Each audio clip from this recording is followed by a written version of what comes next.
Good morning. I'm David Ruffin, Chair of the North Carolina Historical Commission. I welcome you to the May 29th, 2020 Commission meeting. First priority, obviously, is wishing everyone health and safety in these very extraordinary times. And the first thing we need to do is call the roll before any other comments are made.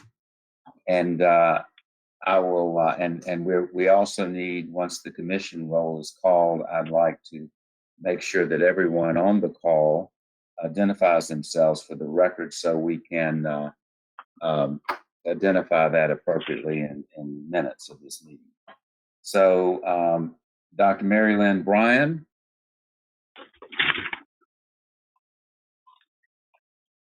Sam Dixon.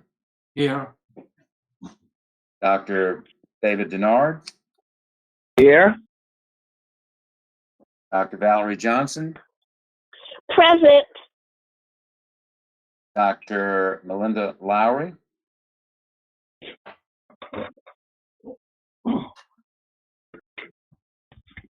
Harry Morrison. Here. Noah Reynolds. Present. Susan Phillips. Here. Barbara Snowden. Here. Dr. Darren Waters. Here. Okay. Would others begin to identify themselves? Dr. Cherry, I know you are on the call, and if you could just state your name and your position. Hello, everyone. Good morning. This is Kevin Cherry, and I am the Deputy Secretary in the Department of Natural and Cultural Resources and the Director of Archives and History and the Secretary to this commission. And Mr. Chair, you have a quorum for the meeting. Good, good. Mr. Baxton, would you prefer to just identify the speakers throughout the remainder of the agenda, or do you want people to be identified at this point for the record?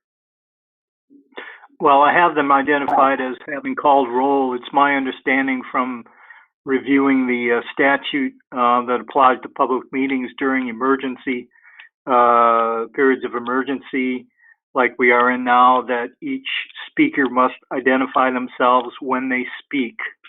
If General Counsel Phil Fagan is online, or Dr. Cherry, can Parker, I'm here. We'll let Dean do that. I mean, we'll let Phil do that. Okay. That's accurate. We just need to call the roll of the members of the body, and then if there's any other speakers, just ask that they identify themselves before they speak. Well, I was going to, yes, mention this as a lead up, but since we've touched on it already, is relative to the statutory mandated protocols for these meetings in emergency conditions such as this. We do need all votes by roll call, and that we do need all motions, seconding of the motions, questions or comments should be preceded by members stating their names. And also in deference to the potential with this many on the call, that the potential for echoing and so forth, if you could consider muting your phones or your, particularly if you're on a cell phone, until you speak or answer a roll call.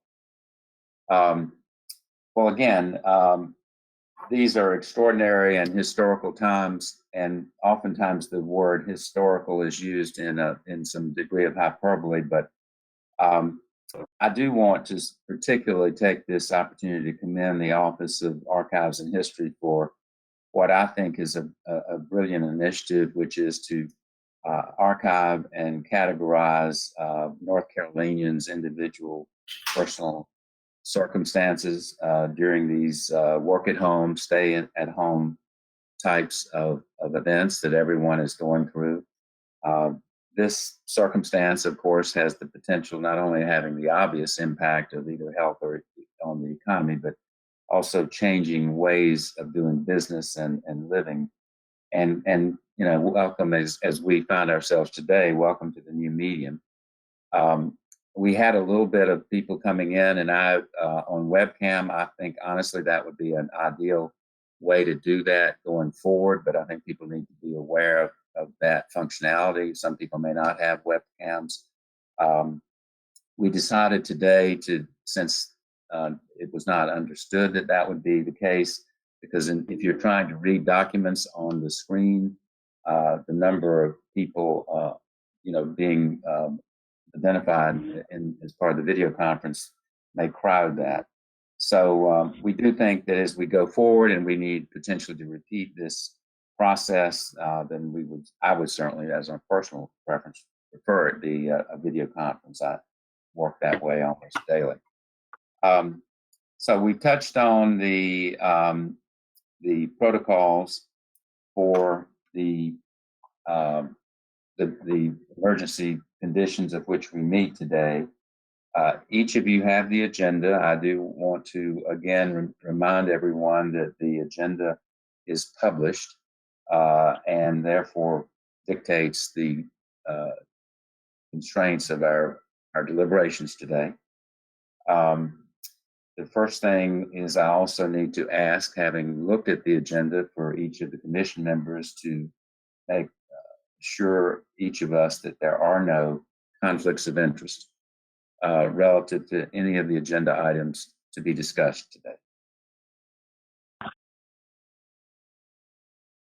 Hearing none, I presume there are no conflicts of interest. We need then to move to the approval of minutes of two meetings. One, the last standard meeting of our commission, which was held at the NC Museum of History on October 30th, 2019, and then we'll move on to the year-end session, deaccession meeting on December 11th. So first of all, do I hear any motion for adoption or modification of the October 30th, 2019 minutes? This is Barbara Snowden. I make a motion that we approve the minutes as written. David Denard, I'll second the motion. Need to call Dr. Denard as second. Barbara Snowden has made the motion, so I need to call the roll. Mary Lynn Braun, is she here yet? Okay. Sam Dixon? Yes. Dr. Denard? Present. Dr. Johnson? Aye. Dr. Lowry, is she here yet? Terry Morrison? Aye. Bill Reynolds? Approve. Susan Phillips? Aye. Barbara Snowden? Aye. Aaron Waters? Approve. David Ruffin? Aye. So it's approved unanimously. The minutes of the December 11th, which is of course an abbreviated meeting for accession and deaccessions at year end. That was a conference call. Do I hear motions for acceptance of those minutes as submitted? I so moved. This is Valerie Ann Johnson. Dr. Johnson has moved acceptance. Do I hear a second? Mr. Chair, I'll second. Aaron Waters. Dr. Waters. Okay. Dr. Waters has seconded. Sam Dixon. Yes, I vote yes. Dr. Denard. Yes. Dr. Johnson. Yes. Dr. Perry Morrison. Yes. Bill Reynolds. Yes. Susan Phillips. Aye. Barbara Snowden. Yes. Aaron Waters. Approve. David Ruffin, yes. So the minutes of the December 11th, 2019 meeting are approved. Some of you may be aware that our longtime Commissioner Millie Barbie has resigned, and in her stead has been appointed someone quite familiar with many of you, and certainly to the staff, and a deep degree of experience. And that, of course, is Terry Morrison, who practices law in Wilson. He actually was former chair of this commission. I indicated to him in some communication within the last day or so, it's kind of like having you be promoted to boss and then have your former boss sit there looking at you all day long. So, but we're delighted to have him on board. He obviously brings a wealth of awareness of our work as a commission, as the department's work, industrious work in this area, but also a broader sense of history as well. So Terry has been duly sworn, and again, we are delighted to have you. We certainly will miss the services of Millie Barbie, and frankly, I would like to ask for a motion of some recognition of her dedicated service to this commission. This is Barbara Snowden. I'd like to make the motion that a letter and recognition of Ms.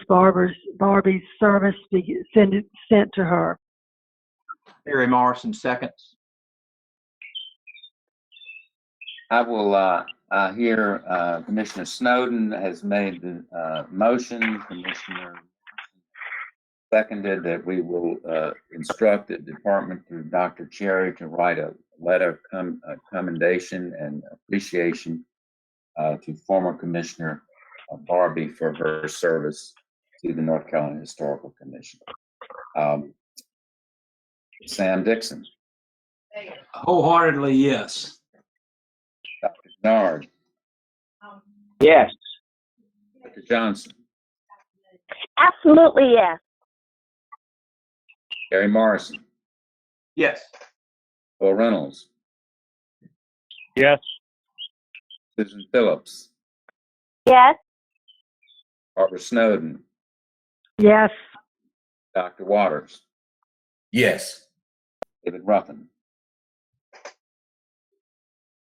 It certainly passes unanimously, and again, great degree of appreciation for her service and wishing her well.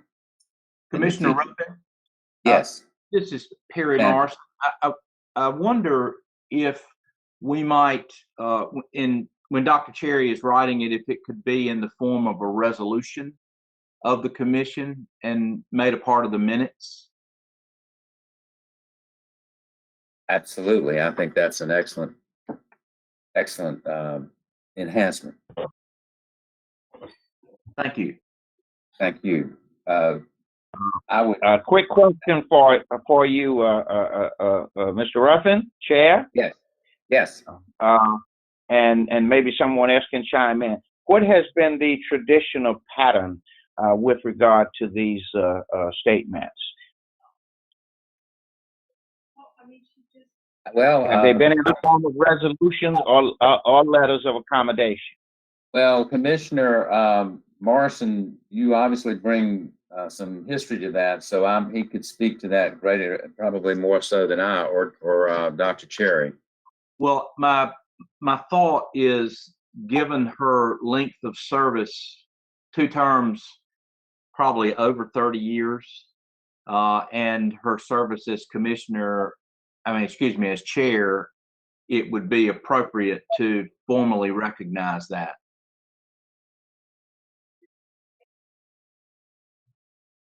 In the form of a resolution as opposed to a letter? I believe so, yes. Okay. I just. This is, There tends to, Mr. Hello, Chairman, this is Dr. Johnson here, and I just wanted to concur with Terry Morrison about the resolution. I think it's important, given the enormous contributions over time that Ms. Barbie has given to the commission, and also weighed in during the time. She was present and part of our deliberations around the possible monument on state capitol grounds, which I know was somewhat difficult. And so I think that we should have that resolution. Dr. Cherry, about to comment? Yes, sir. This is Kevin Cherry. There are three levels of recognition generally. The highest level of recognition is the commission requesting from the governor's office emeritus status on the commission, which means for the rest of that person's life, they are considered a non-voting member of the commission. Then there's the then there is the resolution, and then there is the letter of thanks. A letter of thanks generally goes to everybody who serves and then leaves. And then for those that the commission wishes to recognize in other ways, you can do one or both of the other. I think if there's ever been an appropriate emeritus member, it would be Millie Barbie.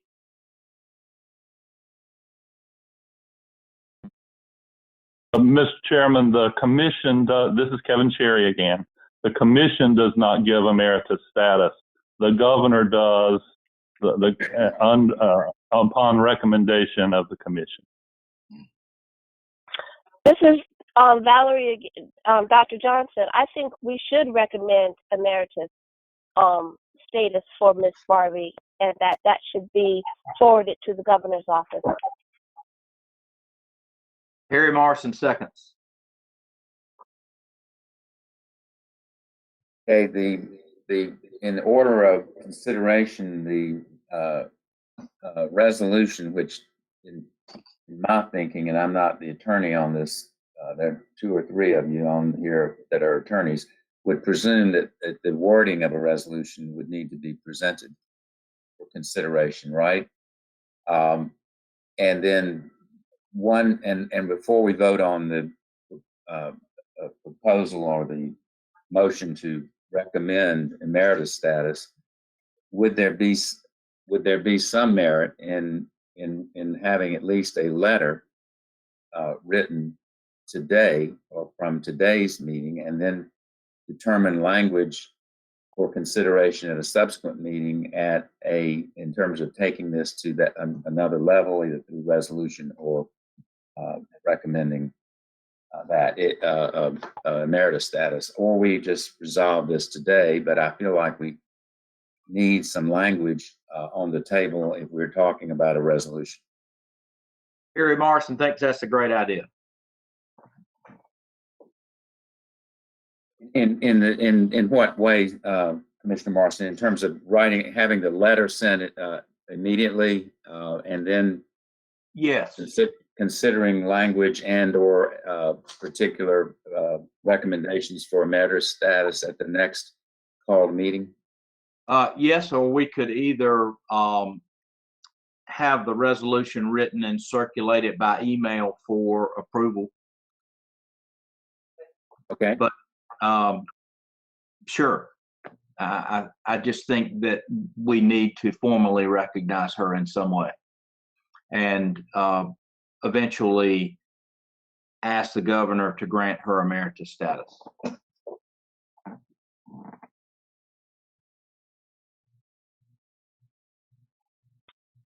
So let's do this. Would someone submit other than any other comments, a motion that would incorporate the authorization of Dr. Cherry on behalf of the commission to write a letter of commendation and appreciation, and then that we proceed post haste to some type of more formalized resolution and/or recommendation for emeritus status to be circulated or subsequent to this meeting. Otherwise, I feel like we've got to spend a good bit of time, wordsmithing all of that. Harry Morrison will make that motion. All right. Do I hear a David second? Denard will second. David Denard will second that motion. For if I may put words in the mouth of the esteemed attorney, Mr. Morrison, as I'm hearing that we write immediately or ask Dr. Cherry to write a letter of commendation and appreciation to Millie Barbie, and then we begin a process as soon as reasonably possible to circulate both a resolution draft and a recommendation for to the governor for emeritus status. That is my motion. I hear a second. I believe Dr. Denard had seconded that. My second is still firm. Okay. Well, you certainly don't want any controversy with someone like Millie Barbie. So I never anticipated that we would. It's really a matter of how much we can say we appreciate her service, and to what degree.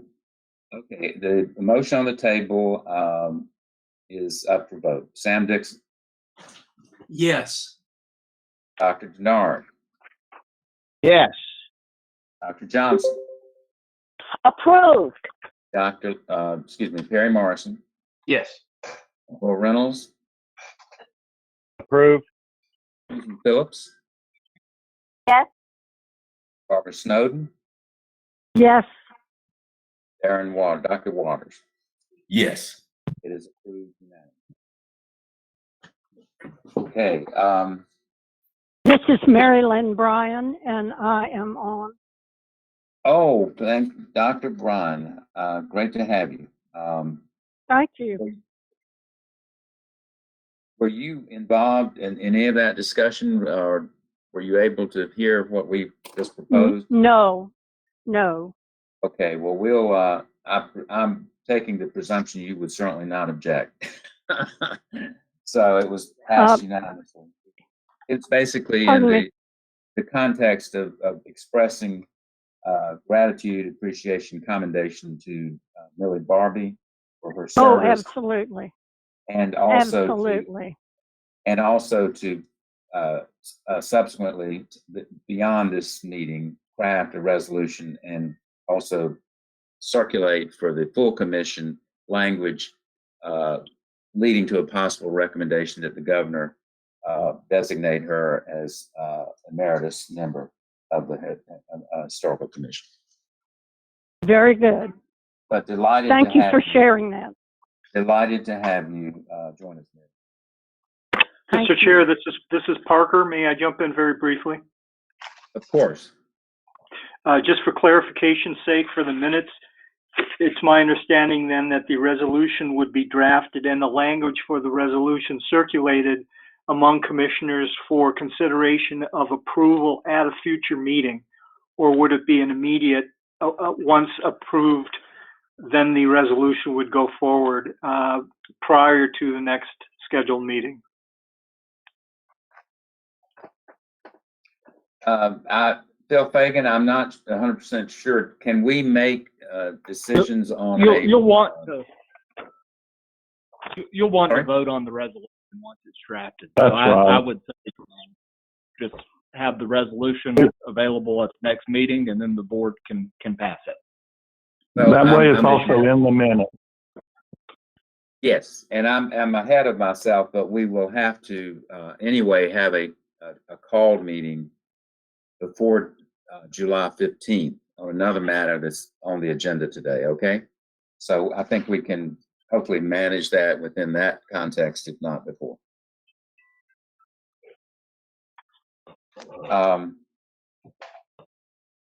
All right, so the having again, we spent a good bit of time on our recognition of former Commissioner Barbie, and certainly we welcome Commissioner Morrison back on board.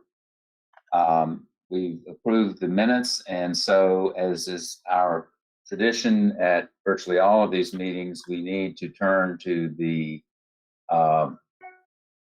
Accessions Committee for the North Carolina Historical Commission in terms of their recommendations for accessions and deaccessions to and from the state history and maritime museums.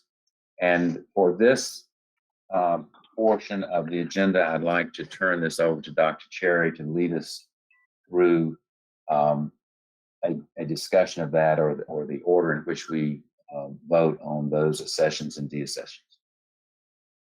Mr. Chairman, this is Mary Lynn Bryan. You have already approved the minutes, and I want to ask you if you approve them with the change on page 6 for the October 30 minutes. On page 6, it says, at the chairwoman's invitation, Dr. Denard moved adjournment. I think that needs to be corrected. Okay. Dr. Bryan has asked for an amended approval of the minutes of the October 30th meeting to change chairwoman to chair. And do I hear any second to that? I will second that motion. This is Barbara Snowden.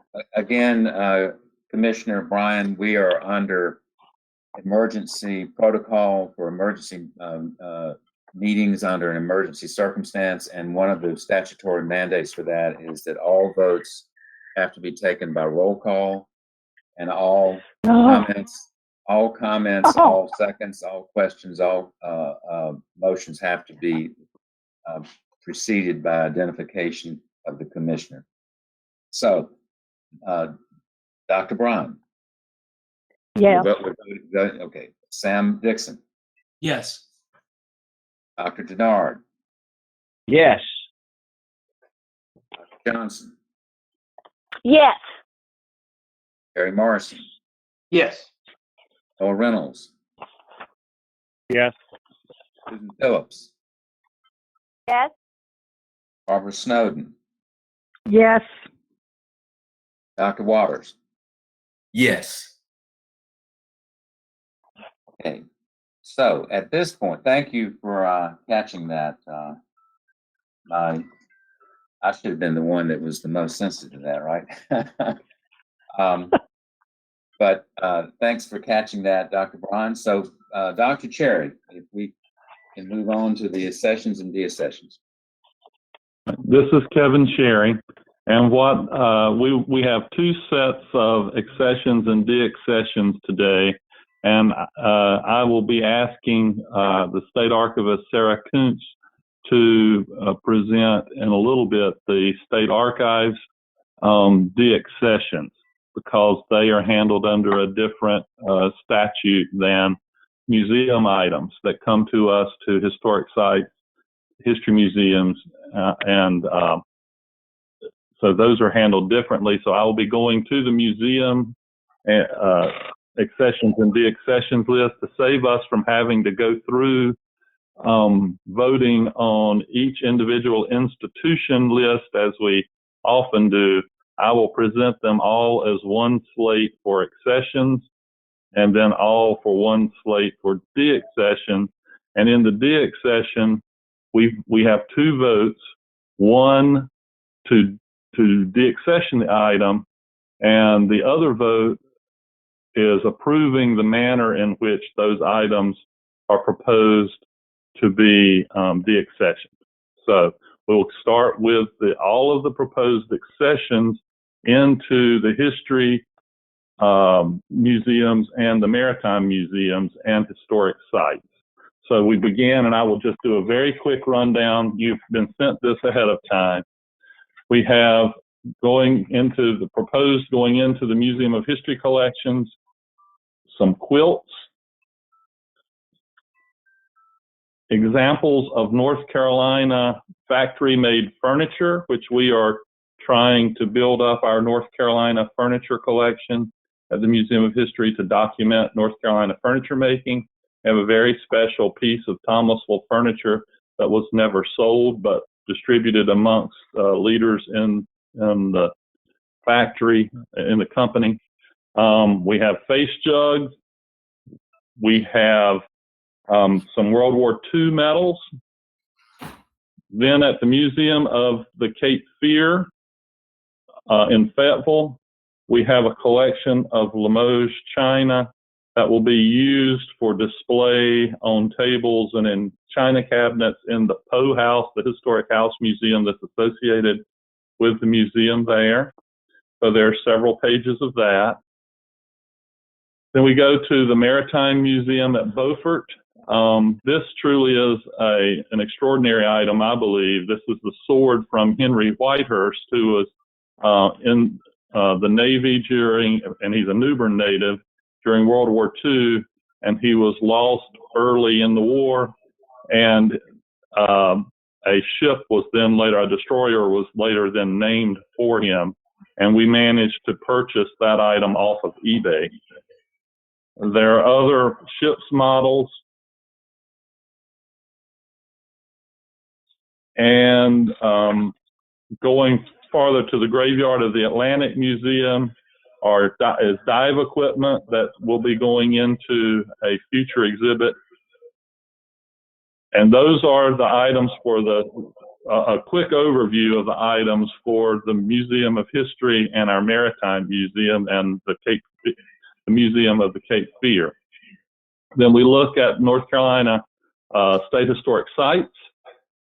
We have a number of World War II artifacts, some books and letters, and it truly is an important collection of letters that will be going to Bennett Place.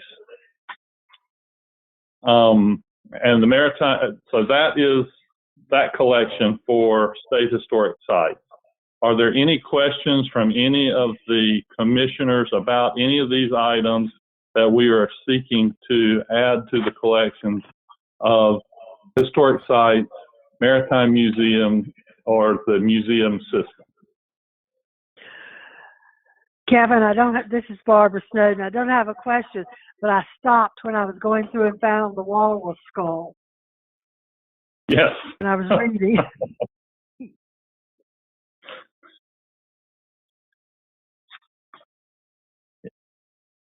Anything else? Any other comments? So, Mr. Chairman, we can vote on the accessions into the museums. This is Barbara Snowden. I make a motion that we accept the accessions for the museum. David Denard, I move. I second it. Commissioner Snowden has moved, and Commissioner Denard has seconded. So let's proceed for the vote to approve the recommended accessions to the museums. Dr. Bryan. Approve. And Dixon. Yes, approved. Dr. Denard. Approved. Dr. Johnson. Approve. Terry Morrison. Approved. Noah Reynolds. Approved. Susan Phillips. Approve.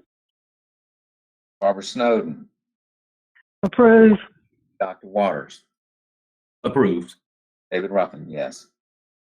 Okay, unanimously approved. All right, Dr. Chair.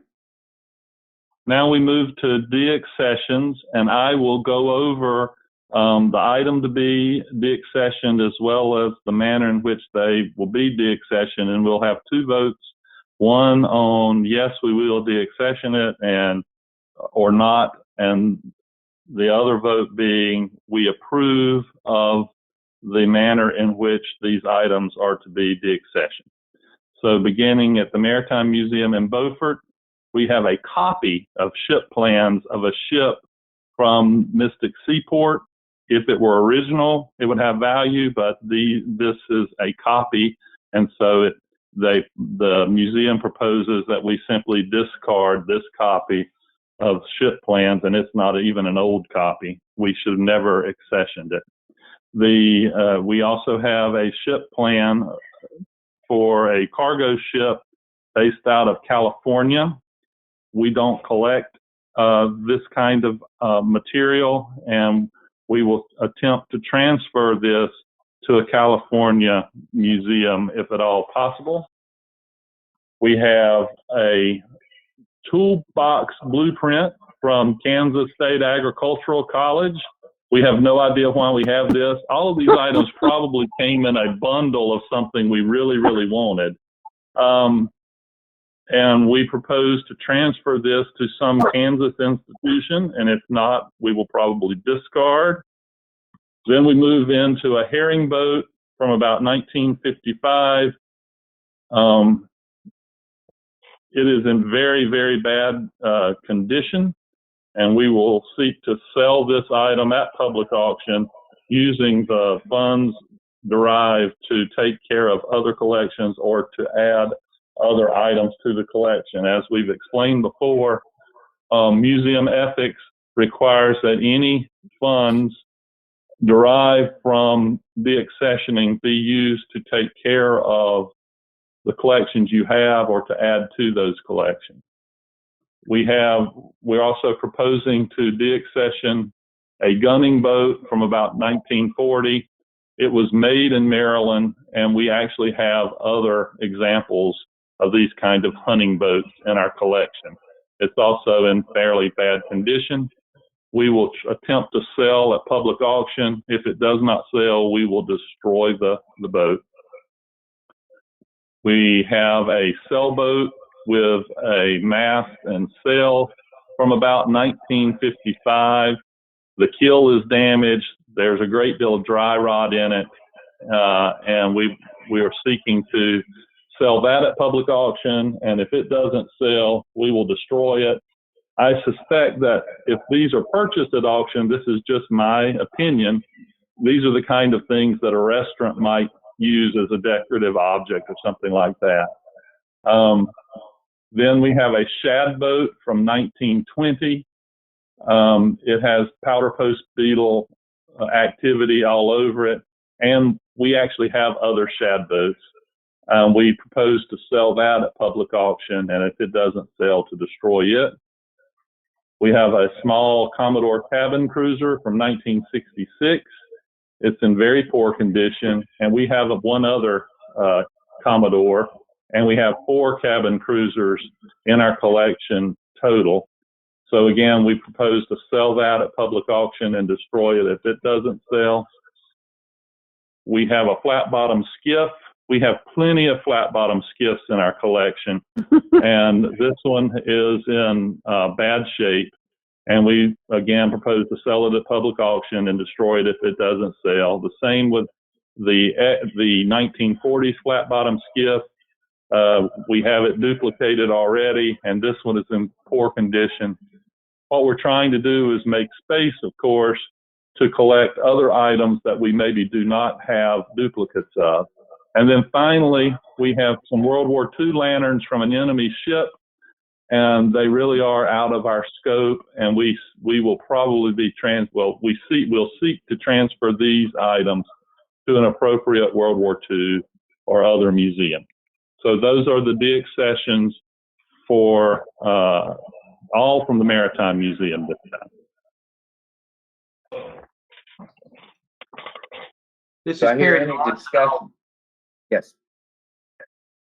It's Perry Morrison. I'll make a motion to approve the deaccessions.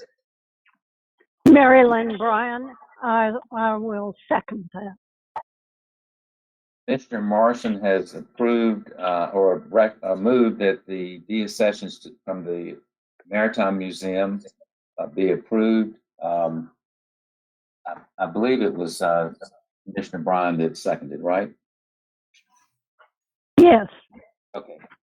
Call the roll. Dr. Bryan. Yes. Sam Dixon. Yes. Dr. Denard. Yes. Dr. Johnson. Yes.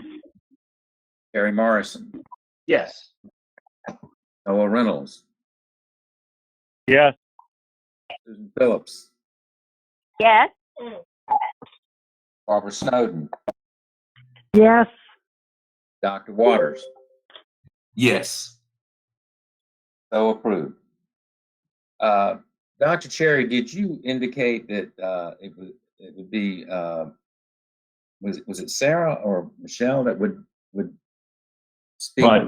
Sarah Kuntz, Sarah Kuntz, the state archivist, will present the collections from the state archives to be deaccessioned, and I'm hoping that she will present them all at one time, and we have one vote for all of them. But of course, if commissioners feel differently, we can do it another way. Dr. Cherry and Chairman Ruffin, this is Parker again. There are two separate votes required for the deaccessions as expressed by Dr. Cherry. There would be the vote to deaccession the item itself, and a second separate vote for the method of disposal. So we've only had the one vote on the deaccessions. I believe a second vote would be required at this time. That is totally my error. I had notes to that effect. I appreciate very much your pointing that technicality out. So what we now need is a motion to discussion and or a motion to approve or modify the methods of the deaccessions. I move, this is Valerie Ann Johnson, and I move that we accept the recommendation from Dr. Cherry for the method of disposal. So I hear a second to Dr. Johnson's motion.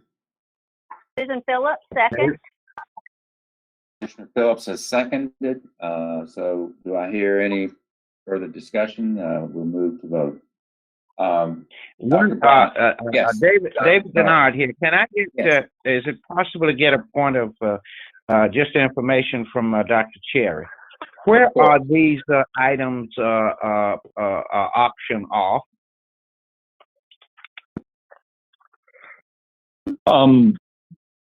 There are different, we use different auctioneers that do this.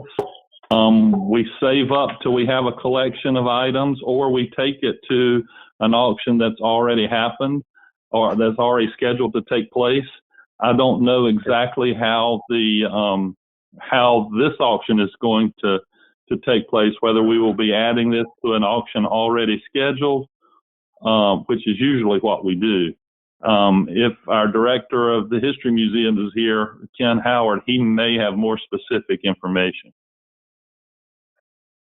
Relative to that point, Dr. Cherry, this is David Ruffin, is there any kind of public posting for items like this that are being deaccessioned? For example, if someone, for whatever reason, may have some interest in acquiring, or rather than it being destroyed, if you know what I'm saying, is that in any way, or does it just need to go exclusively through an auction process? We usually just send it off to an auction. If the commission wants to direct us to place it after an auction up to see if there's another, if someone else wants to just buy it from us, we have to give everybody an option on it first. We can't just offer it to someone. So that's why there's a public auction. If there's not any interest at that public auction, if the Historical Commission would like for us to post it on a website or something like that, we could do that before destruction. Mr. Chairman, this is Ken Howard, Director of the State History Museums. Normally, items are assigned to an auctioneer around the state. There are different auctioneers that specialize in different types of items. Furniture items may go to Leland Little or to an auction house over in Asheville.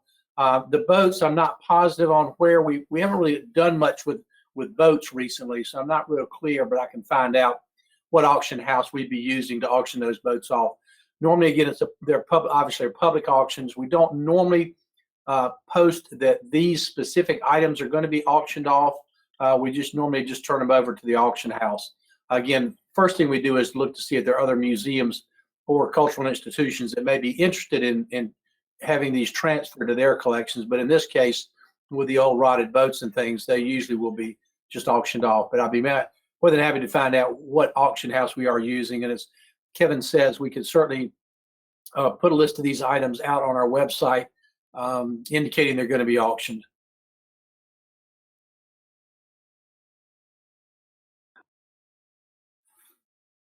I'm perfectly comfortable with letting the auctioneers be the conduit for the disposal, and then, but I was just wondering if there was any, at least nominal awareness that the public could know that there's something that they might, for whatever reason, have interest in before it's destroyed. But that's what I would not want is to create a project or a work, a burden for the staff that doesn't have meaningful return to it. This is Ken Howard, Director of the Museum of History. Yes, we would appreciate that. Okay. Okay, well, unless Dr. Denard, are you comfortable with the information? Yes, I feel a little more comfortable with that, but my concern was if we actually would know when an auction would be taking place that would include these items so that we could simply join the public if we had some interest and show up at that auction house or that place of auction.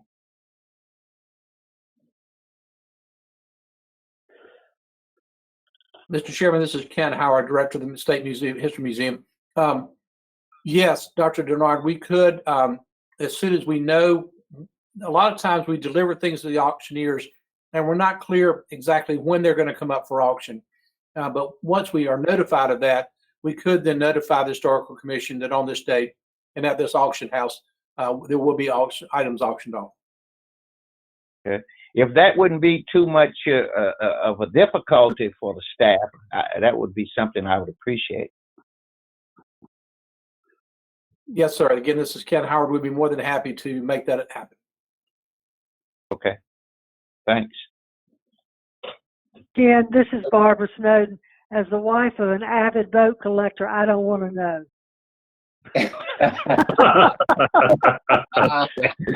Mr. Chairman, this is Ken Howard again. Actually, we were anticipating the boat auction to be at Commissioner Snowden's residence. But of this collection of outboard motors, we feel that he needs something to put them on. Thanks, Ken. Lovely, yeah.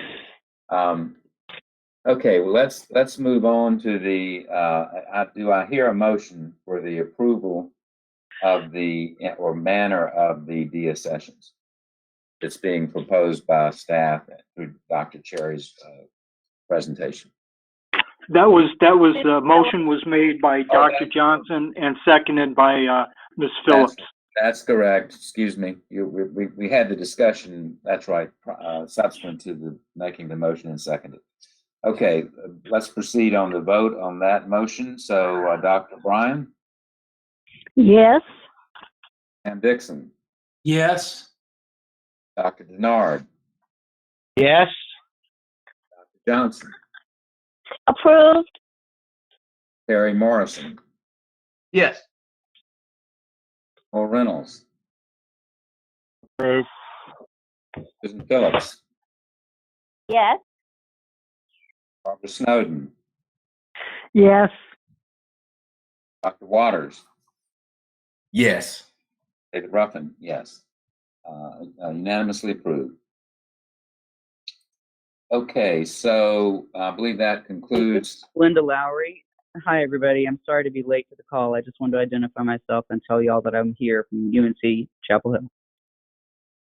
Okay, Dr. Lowry, we appreciate you joining us. That gives us a full roster, and we will certainly include you on subsequent votes.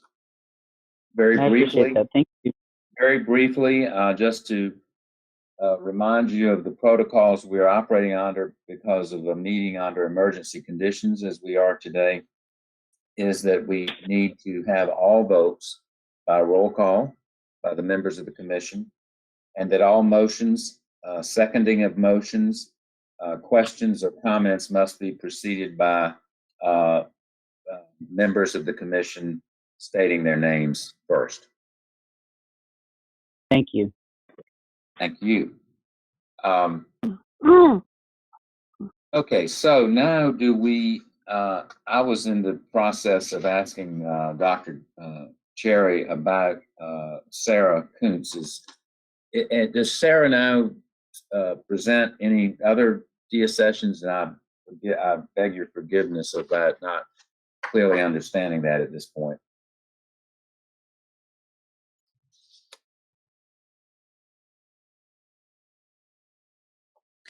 Dr. Cherry.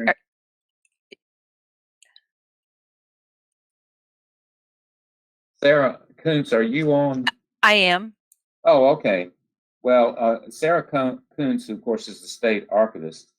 Presumably you have a report as well, or recommendations for deaccessions. Is that that is correct, and I'm happy to do those right now. And if it's your wish and the rules allow, we can follow the same format. I can give a brief presentation of all the materials recommended for deaccessioning, and then you can vote on the methodology, and I'll draw your attention. There's one that's a separate disposition recommendation from the others. Thank you so much, Sarah. Okay. Let's proceed with your recommendations. Okay, so you all should have received them via email. They are on individual memos, so each item is considered separate, and an item would be a unique record series, and it's identified by the department that it comes from and the office within that department, as well as it also includes our unique record center tracking number, which is our shorthand for how we refer to them. Also at the top of each memo is the relevant administrative code that governs our deaccession process.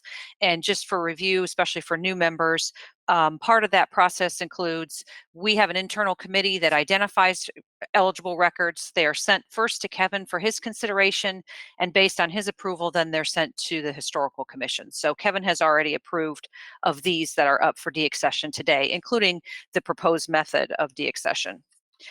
And I would also note, just sort of an overview for all of these, that every single one of them, we work very closely in conjunction with the creating office. We would never recommend deaccession of a record that had been accessioned without the concurrence of the creating agency. So they have all concurred on all of these proposals.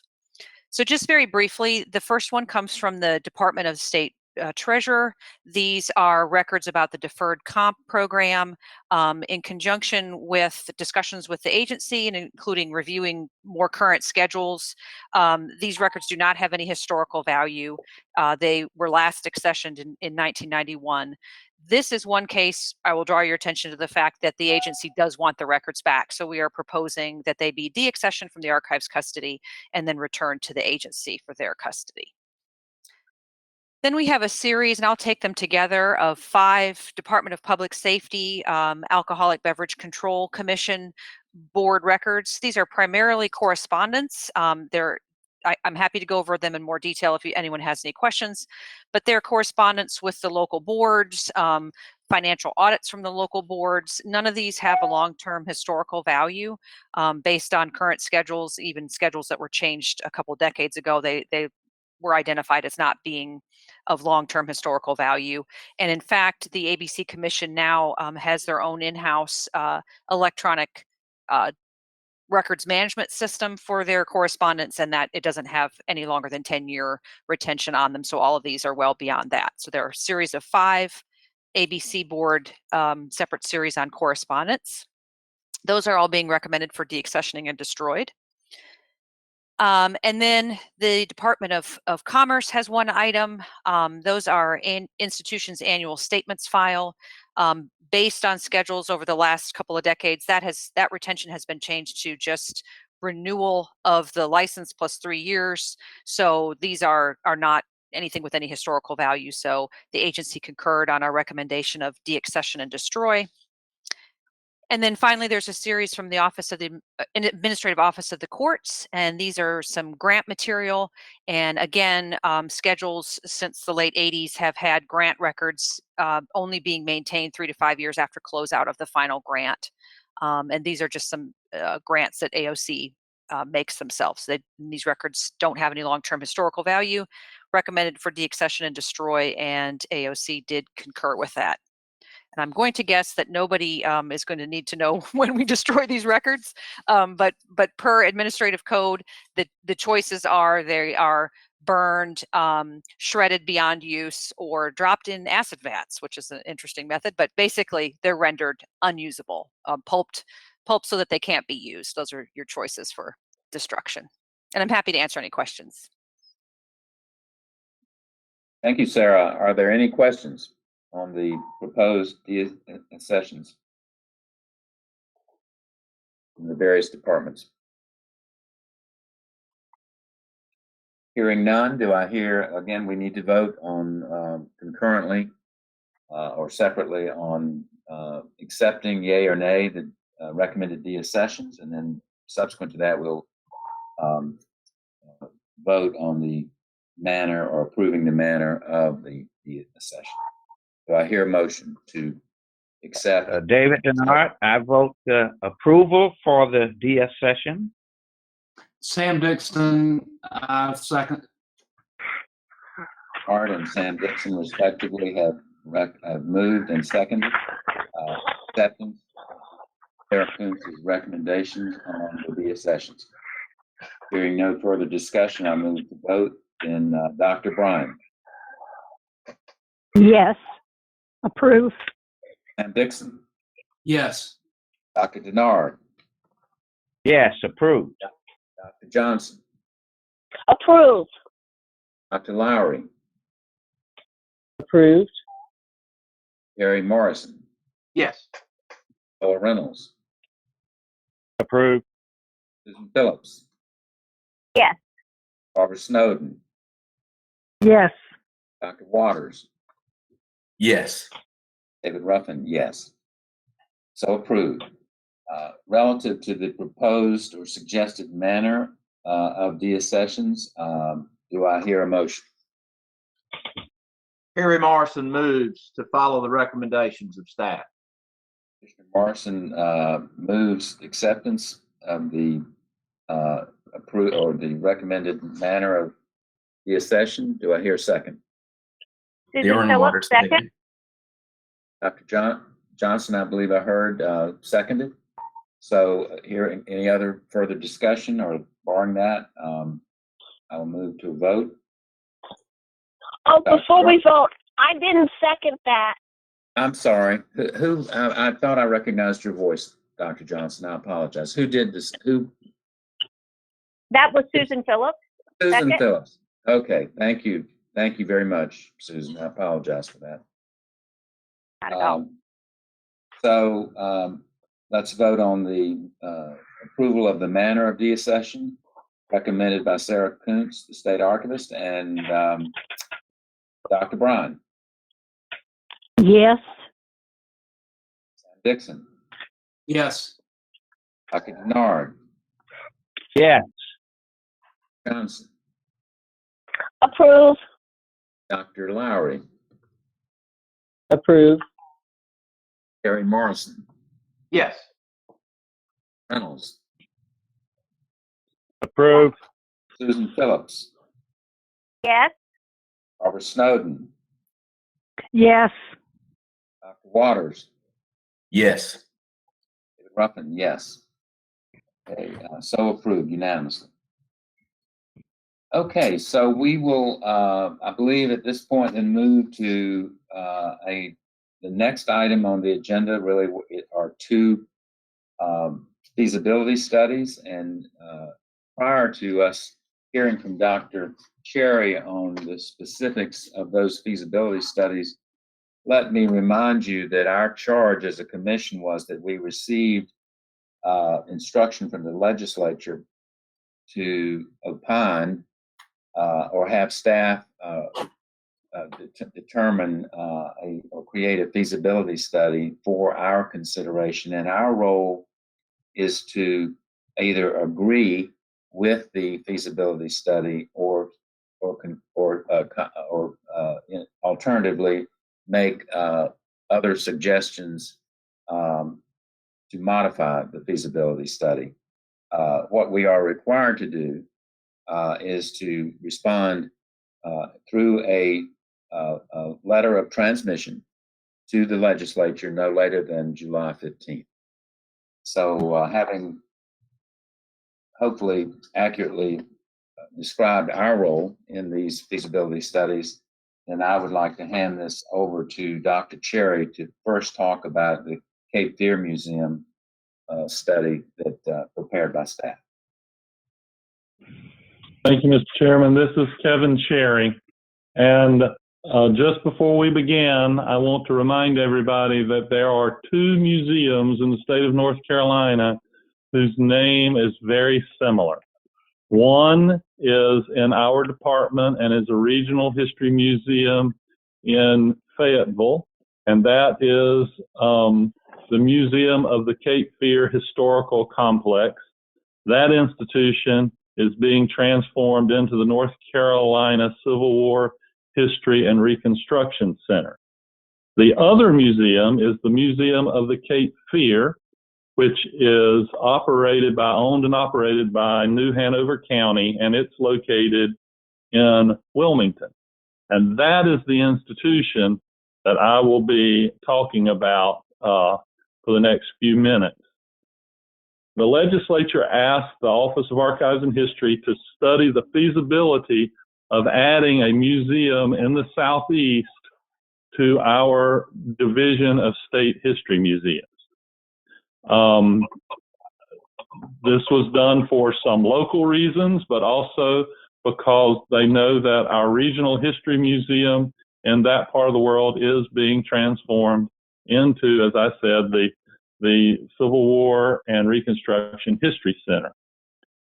So in response to that, our Office of Archives and History created a committee, a small committee, to begin its work. And we created a criteria to select, we felt like it would be best to merge with an extant museum in that part of the world rather than create a regional history museum from scratch. So we created a criteria to select a museum or museums that we might best merge with, and that criteria included at least 5 full-time staff members, a broad collection of artifacts, and evidence of robust programming. And when we did that, in the geographic region we were looking at, there was only one museum that fit our criteria, and that was the Cape Fear Museum in Wilmington. And so when we selected this one museum, we created a methodology to do our feasibility study, and that involved reviewing administrative documents, doing site visits, interviewing local stakeholders, and then we created a comparison cohort of our own museums in the state to look at to see how this museum might best fit in with our system. And we used the Museum of Albemarle. We used the Museum of Albemarle, the North Carolina Transportation Museum, and Roanoke Island Festival Park as our cohort to look at. And we found, after looking at it, and all of you have been sent the final draft of this study, we found that the Cape Fear Museum in Wilmington is a fine museum doing excellent work, and it would fit well within the Department of Natural and Cultural Resources mission. Good morning, this is Beth. I'm calling from Cape Fear Discount Drugs. This message is for Mr. Bryan. I just heard your voicemail regarding one of your refills. If this is involving one of the commissioners, please mute your phone. Okay. Thank you. So we discovered that we found that The Cape Fear Museum in Wilmington is a fine museum, and it would fit very well within our department's mission of education, preservation, and economic development. We think that it would work well as a regional history museum, even though it is both a history and science museum. But that goes along with what our department is already trying to do through co-locating various types of institutions close to each other. We did find, though, that the building that the museum is in needs a good bit of work. Primarily, the item of greatest concern to our committee was the fact that the storage of the artifacts in the basement is truly threatening to the collection. The Cape Fear Museum has extremely valuable materials, unique materials, and they're stored in an unsafe location. Now, we were not telling the folks in Wilmington anything that they didn't already know, and they've been trying to do something about this for a number of years. So we thought also, by looking at the building, that there was very little programming space in the building, but the exhibits themselves were fine, but there was very little programming space. And you could see this by the way the children were piled out into the hallways during the programming. And as museums go forward, we need more and more flex spaces to do hands-on activities, that sort of thing. So what we proposed would be changing up the space, if it would come to us, and moving the artifacts somewhere else. We do not have a cost figure for what it would cost to move the artifact somewhere else, but we did do a very rough estimate. If we don't have to do ADA considerations, we don't have to address ADA challenges, then we estimate about $10 million needed for building upgrades. And that does not include rehousing the artifact or if ADA matters have to be addressed. We also found that we could the state could run the museum in the same fashion that the county is running the museum, on the same budget level, recurring budget level of $1.7 million ongoing, which pays for staffing, programming, and other items such as that. But we also found that the New Hanover County has done the right thing, and over the last number of years, the staff have benefited from cost of living increases when state staff have not always benefited from cost of living increases. So there is a salary discrepancy between the county employees and the state employees that we go over in the report. Basically, the people who work at the Cape Fear Museum, the county museum in Wilmington, are paid a good bit better than the people who work for the state. And if this institution were to be merged in with the Department of Natural and Cultural Resources, then that would have to be addressed probably by statute, because it is not fair to the county employees there for them to receive a salary cut to become a state employee. So that over time, through attrition, we propose that if this merger were to take place, then the positions that are, as they are hired back, they're hired back at state rates. But of course, the most troubling thing for the committee was the lack of unanimity among the stakeholders, the local stakeholders, regarding the merger. Some of the local stakeholders want the state to take over running the museum, and others, including the advisory board and the Friends group, do not want the state to take over running the museum. We have, at least as far as I know, and most of our department is made up of private nonprofit and local government run institutions that have been merged into our department. As far as I know, we have never had a lack of unanimity among institutions coming to us. So that is a fairly difficult matter.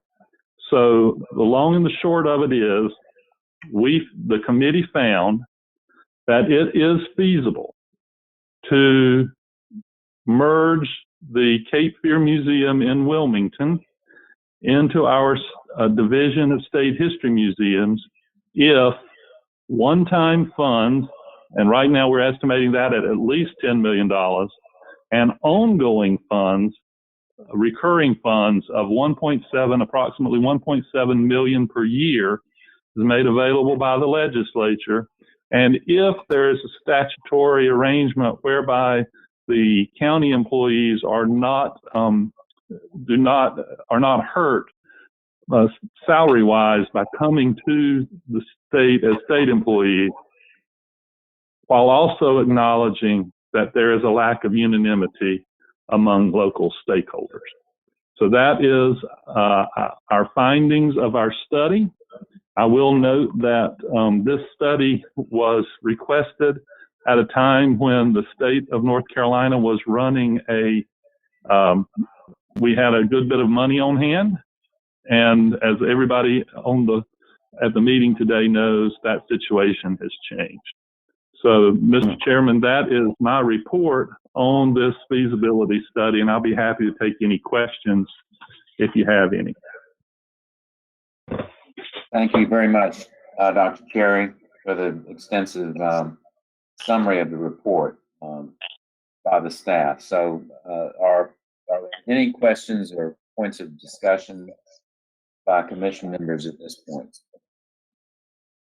Mr. Chairman, Dr. Cherry, this is Susan Phillips. I'm wondering what the basis of the concern of the stakeholders would be for those who did not want to join our system. Was there any? I didn't see any minutes that gave any information about what kind of concerns those opposed had, and I'd like to know a little bit more about that.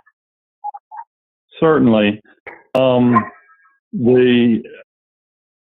If I recall correctly, some of them were concerned about the fact that the staff may have to take salary cuts and may not receive cost of living increases regularly as state employees like they often, as they have in the past in New Hanover County. Another issue was level of control of the state, and they liked the fact that they were fairly flexible in what they could do locally. Our committee pointed out that our regional museums and our specialty museums like Transportation Museum and Roanoke Island Festival Park, while they work within state policies, they pretty much direct their own local programming. But the committee was still, the local stakeholders, some of the local stakeholders were still concerned that they would lose some of their autonomy. And that seems to be the main loss of autonomy and concern for the pay of the staff. Thank you. That's very helpful. Dr. Cherry, Yes, sir. David Denard, do you know the exact size of this Cape Fear Museum Advisory Board? I do not. We met with the advisory board, and I don't know if there were also guests present or not. If I told you a number, I would be wrong. But it was not that large as advisory boards go. Okay. And I just wanted to know if this was a unanimous agreement. I counted 6 signatures on the item that was signed, saying that they did not approve of giving up their facility to be managed by the state. Okay. Now, did you all, one last question for me, and it's a possibility that I missed it in the report. Did you set up a timeline as to, given if the money could be appropriated and all of that, how long it would take for this a project to be completed? We did not. We were just asked if it were feasible or not. And we found that it was feasible with those caveats that I stated. And those are, at this point, while they may not have seemed that big of a deal when the state had a good bit more money, at this point, those are some fairly high hurdles for the state to do. But just, it could take probably a biennium to transfer fully. So maybe a little more than a year to transfer. It depends upon if the legislature voted and when the funds were made available, then essentially very little would change with the operation of that museum. It would just be the staff and the supplies and all the bureaucracy of changing budgetary and HR matters. The operations of the museum we would not see changing immediately, although we would hope that that capital money would come fairly soon so that we could fix the building to meet current demands of what visitors expect out of a museum these days. This is Perry Morrison. I'd like to ask Commissioner Ruffin and also Dr. Cherry just to remind me what our charge is today. Right. I can do that. Yeah. So the legislature directed the Office of Archives and History to make the study, and we have made the study. We are presenting this to the Historical Commission to transmit to the legislature. So the Historical Commission would write a letter of transmission and either just say outright that you've accepted the study and agree with it, or you would, in the letter of transmission, say, we've accepted the study, we agree with this, this gives us concern. We would also like to suggest this. So your role at this point is to essentially comment upon the staff written report that goes to the legislature. This is a little different from when the legislature directs the Historical Commission to do something. Then you can actually change the report. At this point, you're commenting upon the report in a transmission letter. I see. Thank you. Well put. Any additional questions, comments relative to the Cape Fear Museum feasibility study? This is Perry Morrison again. In that letter of transmission, I am wondering, and I'm really just thinking out loud, since Dr. Cherry has already mentioned that there are concerns raised in the report, is it our task to highlight those or just approve the report as written? My sense, this is David Ruffin, my sense is that the balance, if you will, if that's the appropriate word, of both positives and concerns are adequately described in the report.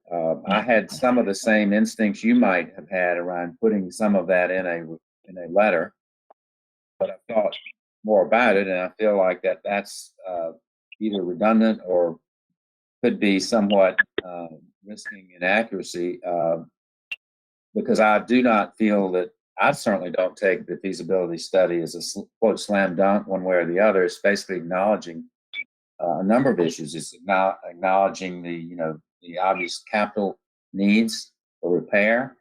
it's obviously acknowledging the, somewhat the dissension among the shareholders. It's certainly acknowledging the pay disparity and concerns around that. So it's my sense, at least, that that's adequately described in the feasibility study.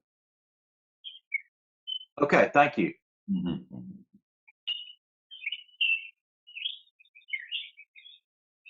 Are there any other questions or comments? This is Susan Phillips again. My concern is just that the rationale for the dissension among the stakeholders is not explained in the report. And I think that I'm struggling myself with whether the transmission letter should include a statement that further discussion of or further investigation of the concerns of the stakeholders would be appropriate before the museum was added to the department. I feel like we shouldn't just dismiss the fact that there's some dissension, but that we should proactively discuss what the dissension is and then try to address those issues.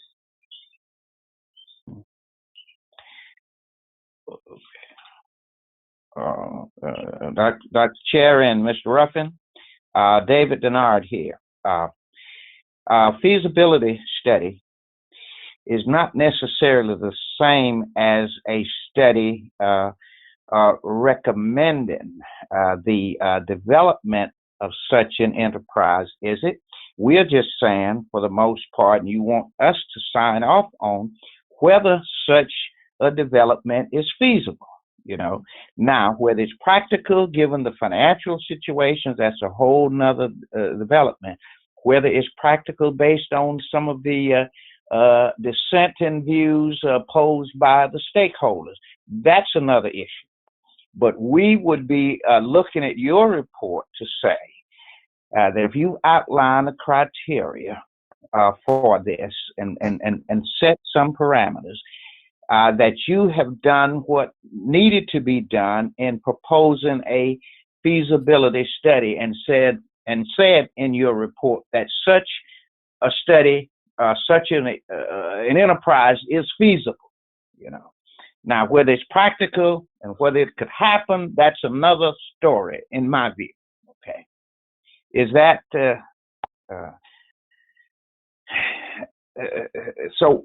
You're asking us simply to look over what you have done, what the committee has done, and if there are no, serious methodological issues or serious issues otherwise, that you follow the appropriate guideline with regard to noting whether this museum would be feasible. Yes, sir, Dr. This is Kevin Cherry. Yes, sir, you are correct. But as Ms. Phillips says, your role to draw attention to certain things in the transmission letter, if you feel like it is important to do so. And I think that she hit the nail on the head by saying that in the transmission letter, perhaps the commission, if you feel like it, should say that before any merger takes place, that we should delve deeper into the lack of unanimity among stakeholders and to see if issues of concerns can be addressed. Okay. So, Mr. Chair, this is Darren Waters. So, Dr. Cherry, so what you're saying is that there would be some benefit to the commission simply further emphasizing what you've already raised in the report. Yes, and in previous letters of transmission like this before, generally one of the things that is always emphasized is, please do not add an institution to our department without providing adequate funding to take care of it. Okay. Okay. Thank you. Okay. This is David Ruffin. I completely share Commissioner Phillips' concern and even curiosity, if that's an appropriate word, about what the depth of the dissension might be and what could resolve it.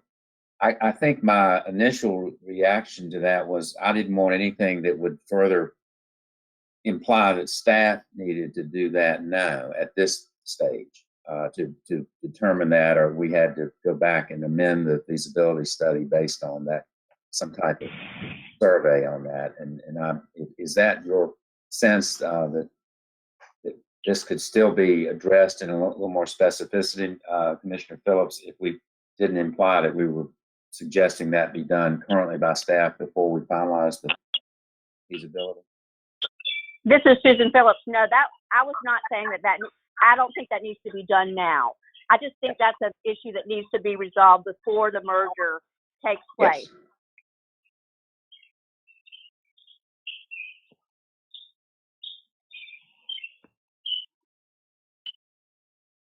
Any other comments, questions, thoughts relative to this?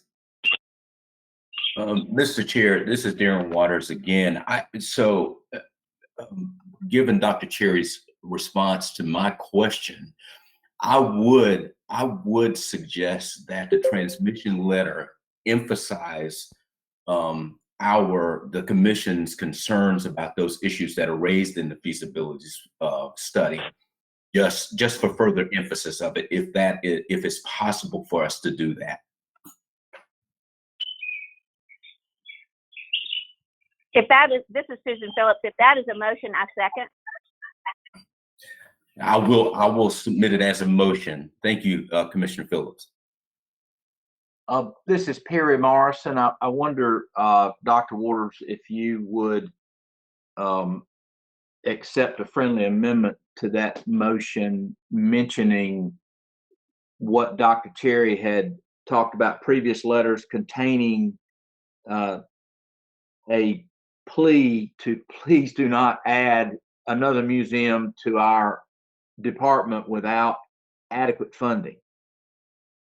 Absolutely. I would accept that, Commissioner Morrison. Dr. Waters, this is Parker. Could you then, for the sake of the record, would you be kind enough to then rephrase your motion incorporating Mr. Morrison's suggestion? I can, Parker. So my motion would be that the transmission letter from the commission further emphasize the concerns that were raised in the feasibility study. And I'm not sure exactly how to incorporate Commissioner Morrison's words in that. Can you help me with that a little bit here, if that's feasible? And I suppose, looking at previous letters, Dr. Cherry could track the language where we had respectfully requested that if another museum was added to the department, that it be adequately funded. Okay. Parker, would that suffice as rephrasing? Yes, I think between Dr. Cherry and I, we can sort that out. So thank you. This is Susan Phillips. I second the amended motion. We have a motion on the table to include in the letter of transmission, presumably an acceptance of the findings of the feasibility study with added emphasis on 2 points. Further concern of the lack of unanimity among stakeholders, local stakeholders, and the fact that that adequate funding would have to be forthcoming. Yes. All in favor, please signify aye on the roll call. Dr. Bryan.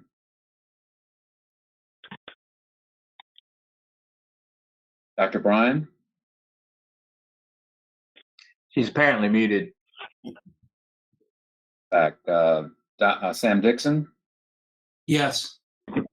Dr. Denard, Yes. Dr. Johnson, Yes. Dr. Lowry, Approved. Terry Morrison, Yes. Noel Reynolds, Yes. Susan Phillips, Yes. Barbara Snowden, Yes. Dr. Waters, Yes. Dr. Bryan. Yes. Thank you. David Ruffin, yes. Okay, then let's move on to the second feasibility study relative to State Textile Museum feasibility. And it is in this one, I believe, that we may have to, it is relative to this issue, we may have to have a second or a subsequent, probably a called meeting that we could deal with the issue with the specificity around Millie Barbie's commendations and resolutions of gratitude and so forth. That because of the fact that I guess a report, a finalized report, technically has not been released, Dr. Cherry. So I'll hand that over to you at this point to discuss the. I apologize.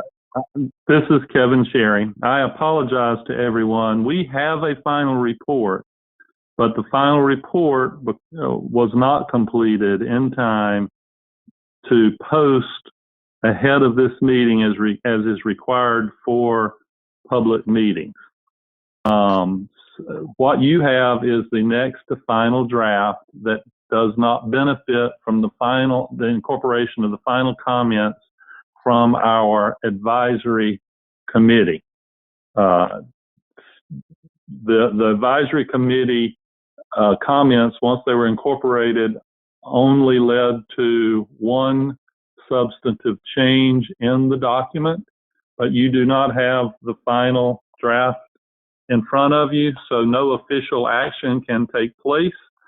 But I can go over what's in the final draft. We can call another meeting and you can form the transmission letter and at that time. So I will do an overview of what's in this draft, what's in the final draft, even though what you have is the next to final draft. And I will note the one change that's taken place after we were able to incorporate all of the comments of our advisory committee. So, as some of you know who's been on the Historical Commission a long time, the Historical Commission identified, a number of years ago, the lack of coverage of North Carolina's textile heritage as a major gap in the story of the state that should be covered by some archives and history institution, and that there have been several attempts made since the late 1980s to create some either state textile related historic site or state textile museum. And the closest that we came to doing that was probably in the 1990s with a museum in Irwin, and that did not come about. What usually, everybody agrees that this needs to take place, and what usually happens is we get to a point ready to launch, and there's an economic downturn. It's just ill-timed each time we have tried this. We were asked by the legislature in the fall, or the last legislature asked us to study the feasibility of creating a state textile museum in either Irwin or Franklinville, Cedar Falls. Franklinville is the incorporated town, and right outside of Franklinville is the unincorporated village of Cedar Falls. They're only divided by about a mile, but you really can't tell where one ends and the other begins, really. So again, we created an internal committee, and we also created an advisory body of people who are textile scholars of the textile industry, from Mill Village families and from families of textile owners and managers. Also people who are interested in labor history. And with those committees in place, we performed interviews both in Cedar Falls, Franklinville, and in Irwin. We conducted site visits to both places, and we created a cohort of comparison of museums to compare to out of some leading textile museums in the New England and in Missouri. There is not a leading textile museum, a large textile museum, a robust textile museum in the American South that we can find. So we created a list of attributes based upon interviews with museum with our own committee who were looking primarily at what it takes to run a successful museum, and with individuals who are experts in textile history who wanted us to make sure that we were covering textile, different aspects of textile culture. And based upon those interviews, we created a list of criteria and attributes that we were looking for. And then we used those attributes to evaluate the two proposed sites.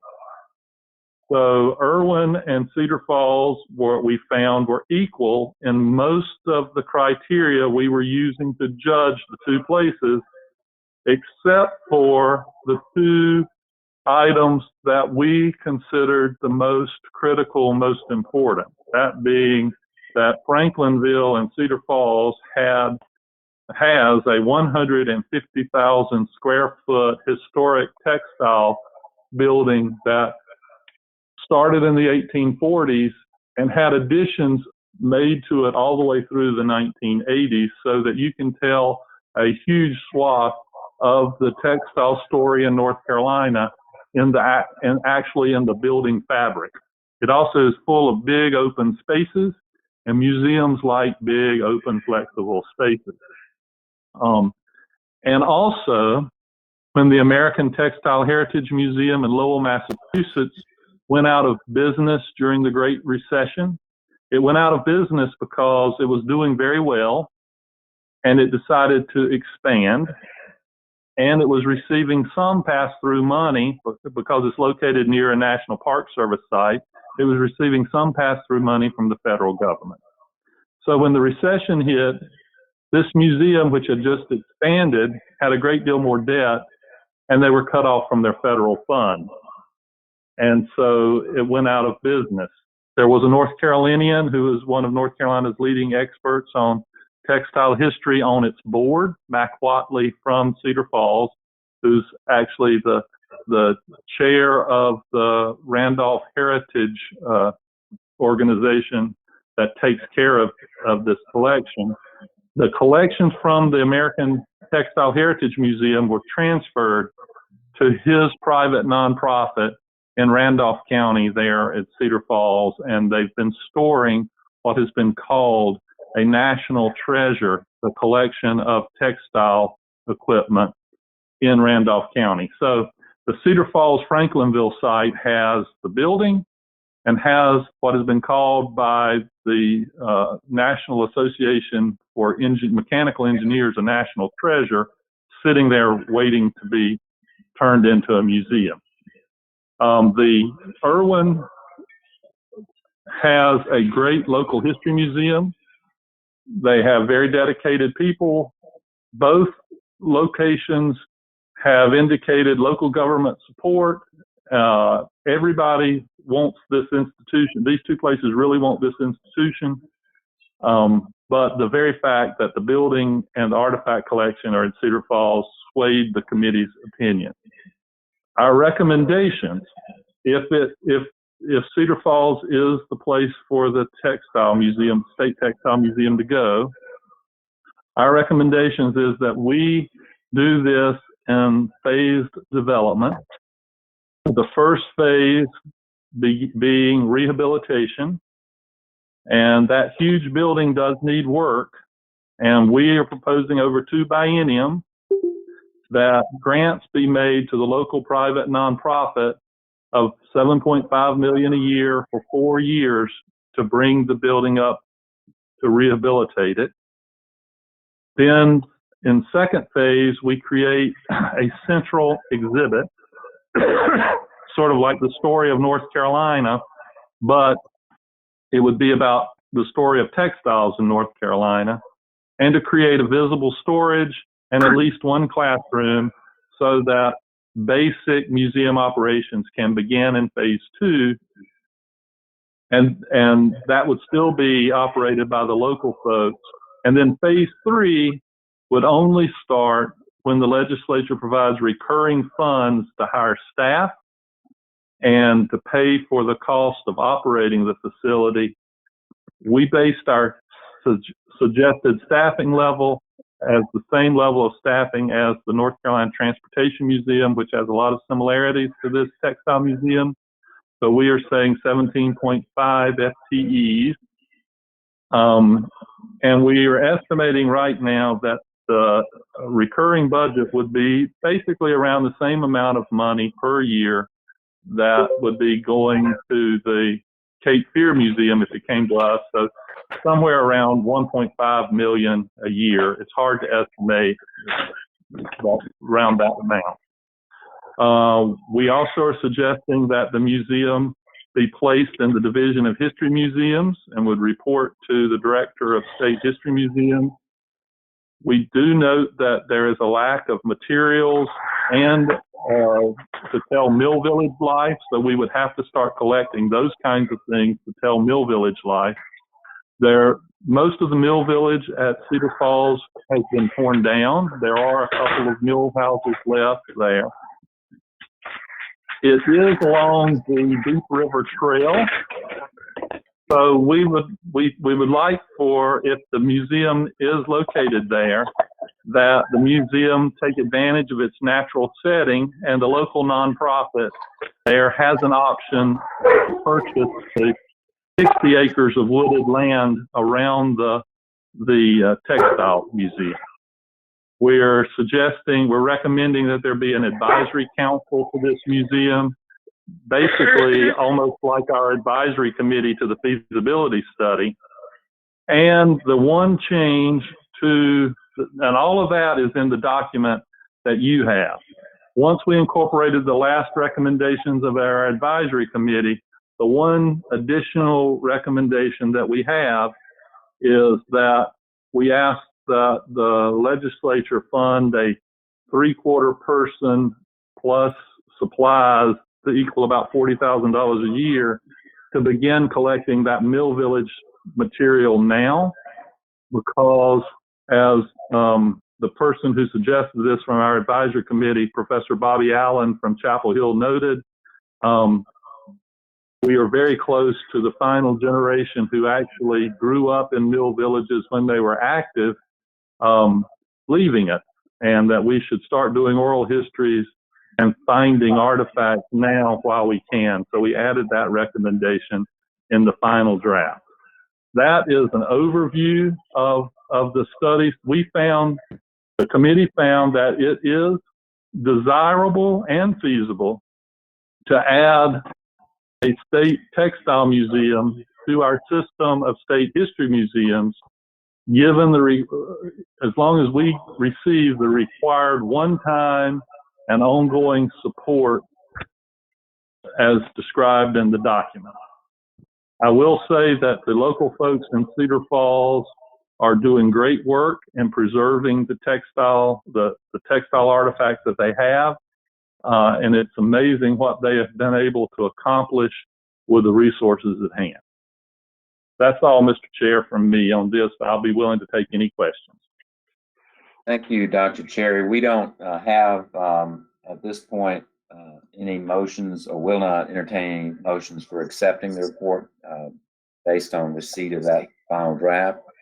I might add that the progress that's made on so many fronts within the staff have been remarkable relative to what they've had to deal with the COVID crisis themselves. So we understand fully why some of these things have not gotten put together as quickly as maybe desired. But anyway, we can deal with that later. But I would like to entertain any discussion at the commission level relative to questions, comments, thoughts about the study itself, particularly directed to Dr. Cherry. Dr. Cherry, this is Barbara Snowden. First thing I'd like to say is I was impressed very much with both staff reports. Y'all have done a lot of work, and it came through in the writing. On the, I think we do definitely need a textile, museum here in North Carolina. I have a couple, really two questions. You explained why the museum that had all of the artifacts went under, but were they sustaining their attendance and their interest enough that if that had not happened, they would have continued to be successful? Yes, they were an internationally known museum. They had a research collection, they had archives, they had, it was a big operation. They overextended themselves at exactly the wrong time when one of their sources of foundational funding just went away. It wasn't just this museum that pass-through funds went away. National Park Service ended just about all of the pass-through funds of affiliated private nonprofit museums that were associated with their national parks. Probably closest to us, we can think of the way it used to be at Tredegar in Richmond, where there was a private nonprofit museum, also a part of the national park there. So there were a lot of these places, and basically the American Textile Heritage Museum was doing so well, they decided to expand, and that was not a good time to do it. All right, my second question, you were talking about we would need to start collecting things for the human side of this project. And the thing that I did not see mentioned in the report that came to my mind is, and I hope I'm correct, a few years ago, Chapel Hill was part of a major project that did oral histories of mill workers,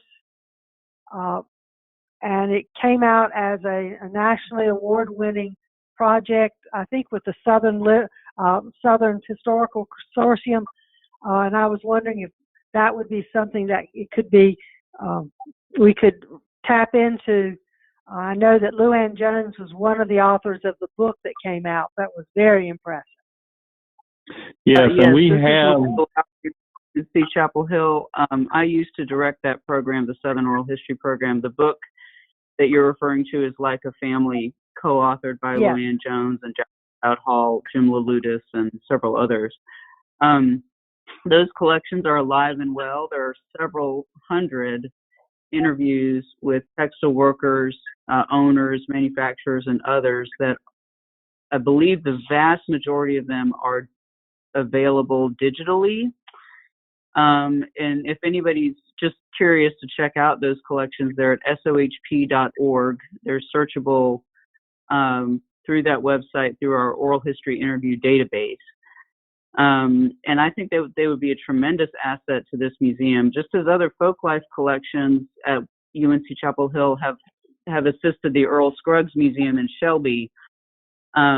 This is a really good example of how collections, in addition to what was used for the previous museum, could be a great asset here.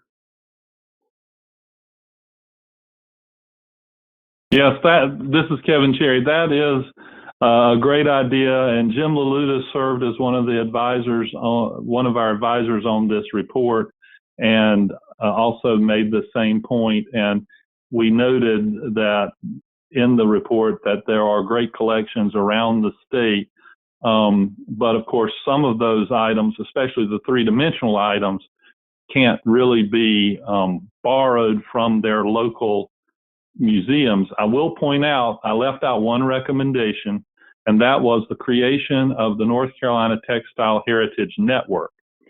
In the absence of a state museum, a lot of communities from Kannapolis to Edenton to Glencoe and Coolamy have created local textile collections. They're generally volunteer run. Some of them receive local government funding, but they don't tell us a full statewide story. They tell their local story. And the local historical society in Irwin does a great job in talking about the textile mill there in Irwin and the creation of denim and being the denim capital of the world. But the State History Museum could act as a hub for this network to coordinate activities, to create a shared calendar, to work with the local groups to create traveling exhibits that go around to the different places, to do centralized marketing for them. There'd have to be some sort of criteria set for what would have to be involved for you to be able to join the network, like be open so many days a month or something like that.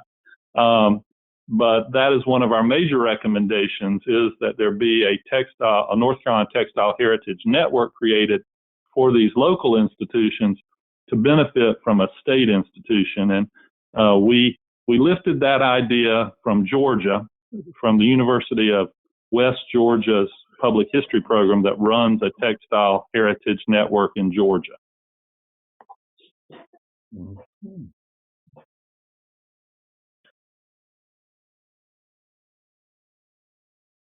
Dr. Cherry, this is David Ruffin. Just as a point of just for what it's worth, I particularly appreciated the comment about further investigating and collecting and archiving stories around mill villages. But this is a little personal because I began my career in my profession in Roanoke Rapids. That obviously was use it as a pejorative term, a company town at one point, right? With J.P. Stevens, a huge presence up there. My point there is don't forget there, as I recall living in Roanoke Rapids in my early to mid 20s, that there were just, rows and rows of houses at that point were called mill villages. So that probably is another area that might be rich in some of that history. Yes, there were mill villages in just about every county in the state of North Carolina at one time. And this, as some people, as many of you know better than me, this industry probably had more to do with transforming the state of North Carolina than anything else. And to not really tell that story in depth, when the one thing that a lot of people knew about North Carolina was textiles for most of the 20th century, it truly is a gap in our public history coverage. Any additional comments or questions for Dr. Cherry on the State Textile Museum Feasibility Study? This is Dr. Johnson, and I also want to include the proposal that the feasibility study, I think, is a great direction to go in terms of the textile museum. It also helps get at some of the other communities that are left out of stories, to be a part of it, thinking about who was in particular mill villages. What came to mind was Cramerton down in Gaston County, and that it's still it's intact in some ways. And there were also Roosevelt schools that were a part of that collection. So it helps us interpret a broader story that connects the deep roots in textile mill production.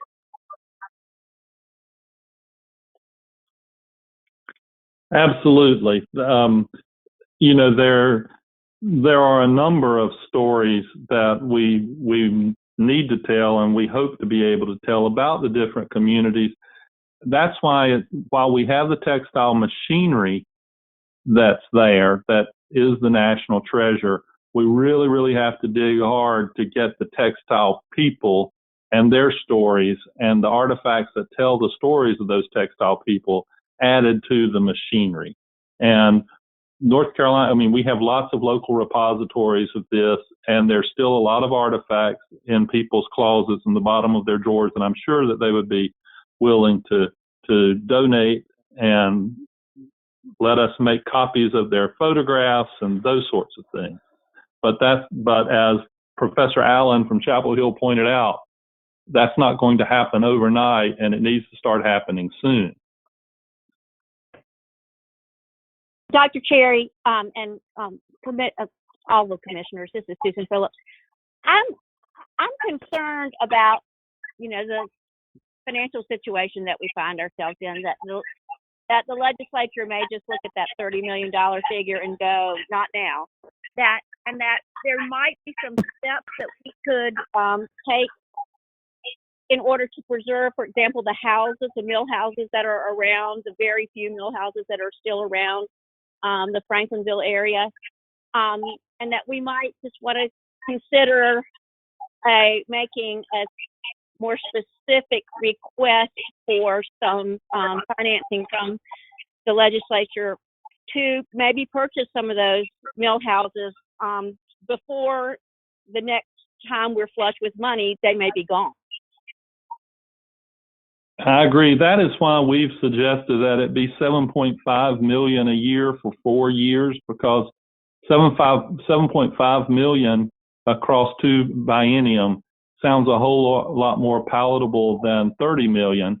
And about preserving those mill village houses, I have been in conversation with some former textile family-based foundations, and I have been told by the 2 that I have spoken with that if the state shows interest, they are willing to help, but they don't want to put out any funds yet until they see that the state is making an effort to truly do this. So we're sort of a chicken and egg situation right now.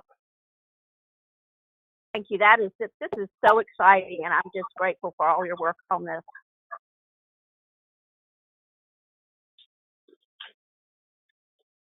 We are preserving a great many mill houses and mill villages, state, of course, through tax credits, as Mr. Dixon knows better than anybody else, leading the way with transforming the mill village in Edenton into a retirement getaway.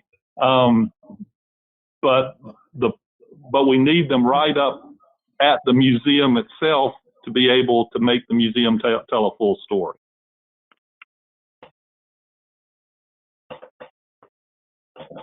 Okay, well, we will, barring no other comments or questions, again, we will take this up in a matter of a few weeks to finalize our approval of a letter of transmission to the legislature. Remember, we need to have that done by July 15th. Okay, what I'd like to do now is there's kind of an eclectic group of staff that want to present some reports. Parker's done a great job of sending this out, and then there's some that's embedded in a link on the website.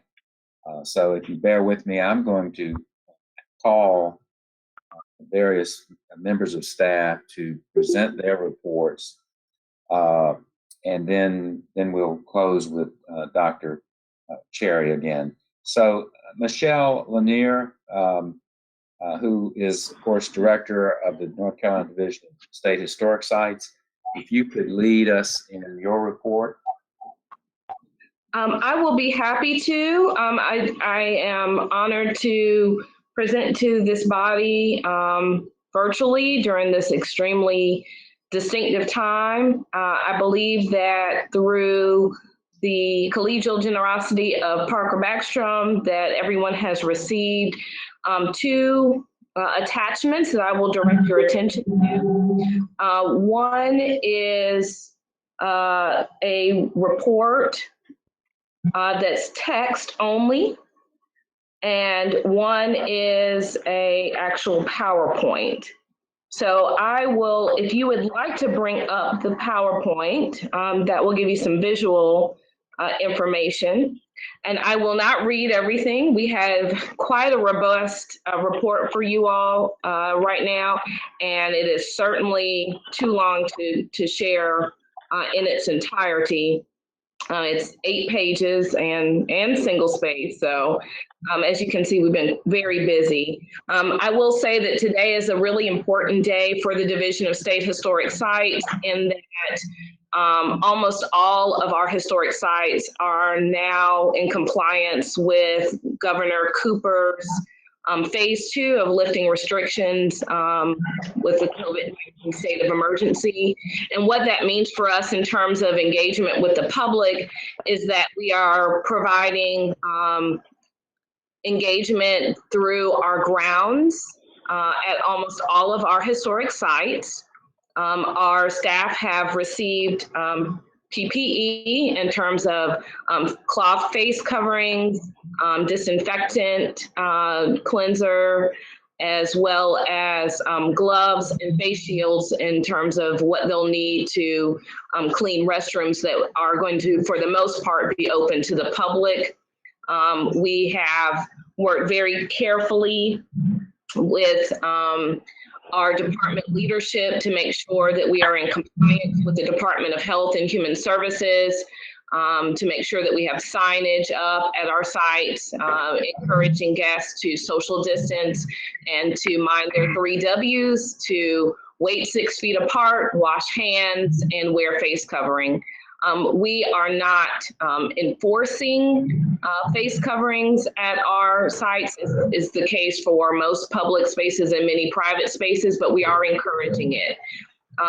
First, really out of the gate for us was the North Carolina Transportation Museum, and they had a successful first day yesterday with people coming out, particularly with small children, to see the trains. Many people did wear face coverings. Many people expressed gratitude and were social distancing. All staff were complying with our OSHA standards, which we have been spending a lot of time discussing. We've also been extremely grateful to a sister division in our department, State Parks, which had, I'm sure you all, if you followed the news, an extremely well received to the point of having to kind of recalibrate access, but the public did kind of pour into State Parks, and so they had equipment that they were able to offer us as well because of some of their forward work. And I want to thank Deputy Secretary Cherry for helping my staff to access more PPE. So where we are in terms of the work that's happened since November of 2019, that She Changed the World, North Carolina Women Breaking Barriers commemoration, the department has decided to extend that, and I'm very proud that our division is a lead partner in that commemoration. We have had a number of initiatives to take place that are also delineated in your report thoroughly. We are in the 155th anniversary of the end of the American Civil War, which we would have had really the largest battle reenactment in the country to take place at Bentonville. And because of COVID-19, it was, of course, necessary to postpone that. And we believe and hope that we will be able to have that reenactment next year. We're particularly proud that we have worked very hard with descendants of people whose ancestors were either enslaved near Bentonville or were free people of color in that community. Some of those descendants have partnered with us to tell a story under the umbrella of their message, which is, before it was a battlefield, it was home. And they have been extremely excited to work with us. We have some preservation initiatives that we are starting to work with them around in support of. So we're extremely excited about that. Fort Fisher had their anniversary, as did Brunswick Town, Fort Anderson, before the state of emergency caused us to close our facilities to the general public. And they also, I would say, have something to celebrate in terms of telling a more inclusive story. Many of you may know that now, for the first time, we are officially sanctioning and partnering around the Lumbee story as it relates to Fort Fisher in terms of people being impressed and forced to build those groundworks, those earthworks. We have a partnership with the Museum of the Southeast American Indians, and that's based at UNC Pembroke. The person who we're working with there is Nancy Strickland Fields. And we also are partnering with the Lumbee tribe. We had representation at that event in addition to official Lumbee tribal representation. We had artists from the tribe, scholars, and speakers. We also had 2 regiments of United States colored troops. And this is in addition to reenactors who traditionally charge the fort from both the Union and Confederate sides. So this was, I think, a huge victory for us. Because of the state of emergency, we've also now launched something called the Digital Engagement Steering Committee. What we have done with this Digital Engagement Steering Committee is to create an online portal that collects all of our curriculum materials that are digital for our educators and many of our families who are trying to enhance learning for their children as people are homeschooling. And we wanted to be a part of that and provide resources. We also have virtual tours that are coming online using 360 cameras.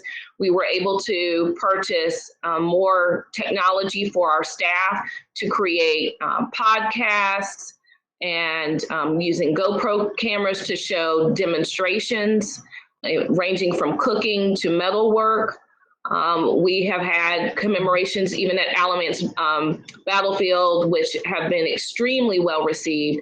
I will have data to share with you at the next commission meeting. We're tracking this very carefully, but we have seen an enormous uptick in likes and impressions on social media, as well as our website with Facebook leading the way.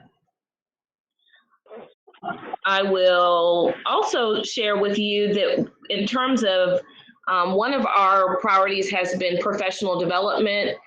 We have been very quickly making sure that our staff have access to some learning opportunities for digital strategies, ranging from software awareness to learning about how other museums and public humanities spaces are using virtual tools to engage the public. But even before that, we were very pleased to have several of our staff members to be included in the Southeastern Museums Conference Inaugural Leadership Institute, which was to take place in Charlotte, North Carolina, and that has been postponed until the fall. So those staff members are Kawan Allen, who is our research historian, and Natalie Rodriguez, who is our education coordinator at the state capitol. We have several major grant updates. We have been able to successfully, with the support of our department's development team, get a $2 million grant toward the Brunswick Town Fort Anderson erosion mitigation project, which will support the wave attenuators there.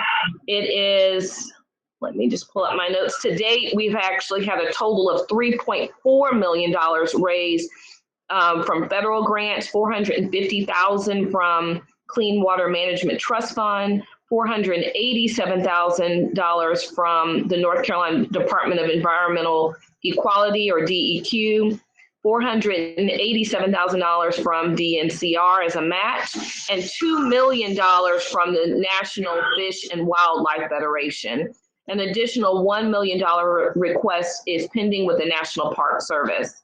Also, Hurricane Florence and Michael Emergency Fund grants are in play as well. That's under the National Park Service.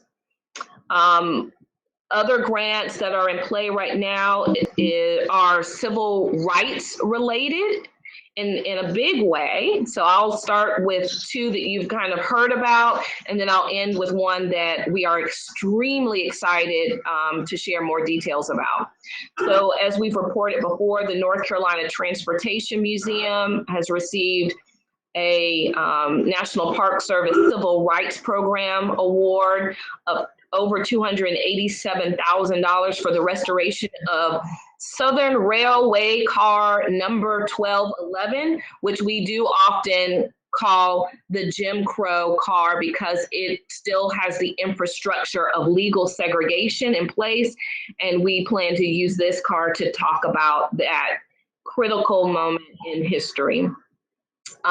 We also have the Tea House at the Charlotte Hawkins Brown Museum. This was a space that it was used by the students and the campus community at Palmer Memorial Institute as a recreational space, a social space, but also what we consider an incubator of entrepreneurship. And the way that we shared our information with the National Park Service to obtain the civil rights grant was that we believe that Dr. Brown and the other leaders on the campus of Palmer were helping the students to understand how they could be leaders, how they could be prosperous, and how they could live rich and fulfilling, balanced lives in the under the shadow of legal segregation. And so we see this as a civil rights act, and are very excited to move forward on the restoration of that house, the Tea House. So lastly, but certainly not leastly, at Historic Edenton, we have, I can officially say, purchased, we have the deed in hand for the Golden Franks House, the Freedom House. We have purchased the house. We have begun the process of working the collection. We have also purchased the collection for the Golden Franks House from the sole heir, Dr. Goldie Wells. That includes papers, many church hats, books, beautiful photographs, and one of the most important artifacts is a book by Dr. Martin Luther King Jr. signed to Dr. Goldie Wells on her wedding day. She is giving that to the state of North Carolina. We have a huge job ahead in terms of restoring the house, working with community members to have stakeholder focus group conversations, creating a furnishing plan, and creating an interpretive plan before we proceed with moving forward. But work is already going forward there with some funding that we needed to definitely spend down this fiscal year to get a new HVAC system in place, new insulation sprayed into the attic, and to get a new roof on the house. We also have some landscaping work that's happening on the grounds, as well as some basic repairs that need to happen to an outbuilding.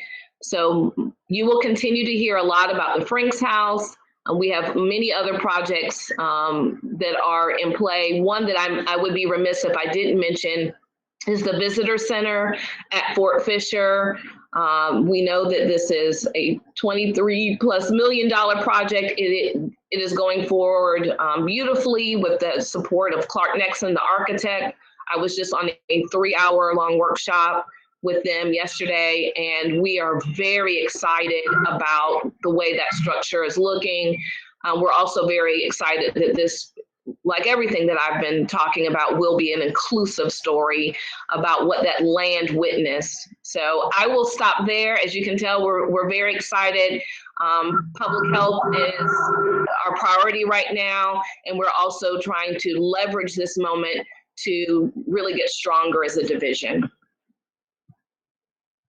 Thank you so much, Michelle. This is David Ruffin. Again, remember these reports do not require any action or votes by the commission. They're certainly for information, but we always appreciate the breadth and depth of validating the degree of work and initiatives that are being done in the name of the commission at some level, but we do appreciate that.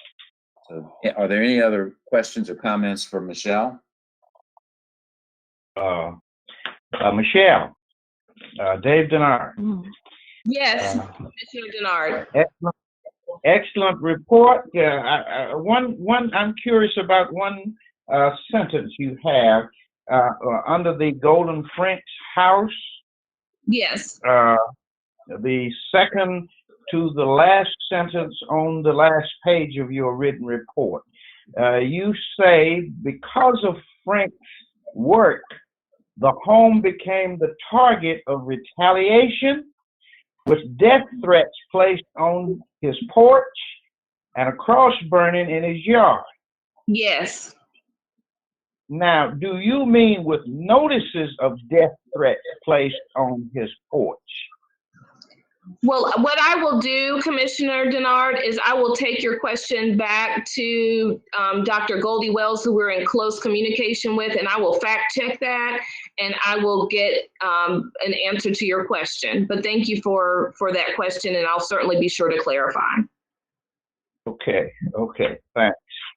And this is Sam Dixon. I'm just excited about this. I knew Mr. Franks well. He knew my parents well, and Mrs. Franks would be so excited about this too. She was just, everybody always talks about Golden, but she was absolutely a lovely lady also. So just very excited about this. It's going to be great for Edenton and telling an inclusive story.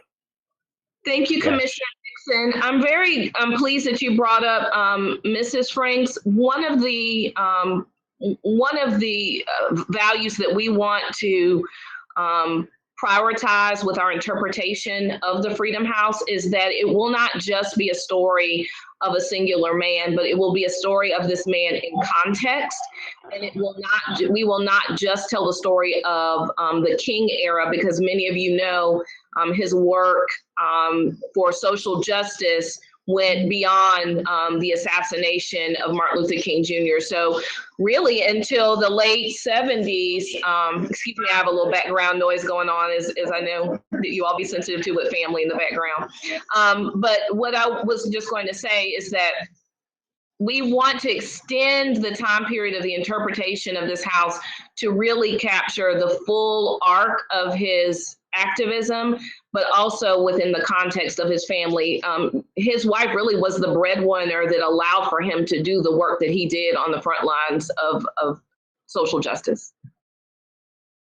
This is David Ruffin. I'd like to commend Commissioner Dixon particularly because I fondly remember that the first vote taken under my chairmanship was the exceeding or acquiring or taking the initiative to acquire this house. So that has and having grown up in a Husky, I was as a youth quite aware of Golden Frank's trailblazing in civil rights. And so I think this is a very, very, very, very positive event.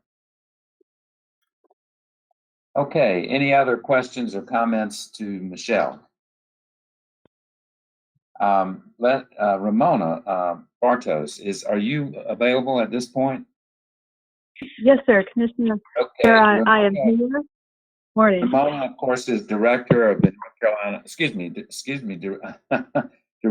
North Carolina Director of Historical Resources. So I just wanted to introduce you, Ramona. Yes, sir. Thank you, Mr. Chair, and good morning to all the commission members and my colleagues. I'm very pleased to be able to join you in these unorthodox means, and I look forward to the day when we will be able to see one another face to face in person. I think you all have already received my report, and I just want to hit the highlights in the interest of time. For one, I really want to commend and thank my staff, my colleagues who have seen forth continuity of government activities through this very strange time. March 11th was the day that we received word that all who could telework should go home and do so. And so we already had a few computers that had what we now know as VPN capability. And I also want to thank very much our departmental IT and state IT departments for making available all the equipment that we required to make that shift to homework a reality. And so we have been able to pivot really quickly, and I think very successfully, to continuing our constituent service and making sure that all of our programs continue to move forward. I will say, in contrast, there were approximately a dozen states throughout the country who our counterpart offices actually closed for some time, which was not ideal for constituent service. And some of that was related to technology gaps that they were not able to bridge, and also various the variability of stay-at-home orders. And I just really want to, again, to commend my colleagues, because we have never closed. The state of North Carolina in general has never closed, but our office in particular has not. So we have embraced technology, not just through computers, but we've also even engaged in some virtual visits. We have an operator, so to speak, on the ground, usually one of our constituents, who operates the camera that allows us to interact with that person. We have done some Zoom calls. Zoom is now a verb in our office, I would say, as it is with many of us these days. And we have walked through buildings. We have walked in communities with our constituents. So it is no equal substitute to being in person and having that in-person touch, in-person interaction. But I think we are working through these times with great flexibility and good humor, and I'm very appreciative of that. I think it may be. I want to think that what I'm about to tell you is going to be encouraging from an economic standpoint. The amount of environmental review work that we get through our office, and all of you are aware of what that entails. This is where we are trying to speak for historic preservation and archaeological preservation through development of the state, and to make sure that we have some consideration of those issues. Normally, the busier we are, the better the economy is. And we normally get 30 to 40, 50 projects a week. Last week, we got 200. So I'm very hopeful that is meaning that there are people busy at home, likewise teleworking, who are continuing to want to invest in North Carolina. And the work that environmental review involves is very teamwork oriented, and because we have all scattered to the winds working from our individual homes, making sure that the flow of work continues and that we are all collaborating with each other has been remarkable to see how we have handled that, I think. We're also pleased. We actually filled several positions right as we all went home. We have filled both of our survey specialist vacancies. Audrey Thomas came to us from Cleveland, Ohio.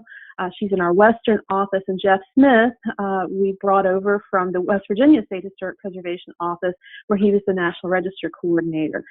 We are not really doing field work at this point, but we are getting ready to do field work when we're able to go back out, socially distanced, of course, in the field to do that kind of work. But we are working through what we've already done, and we're in a good position to start that again.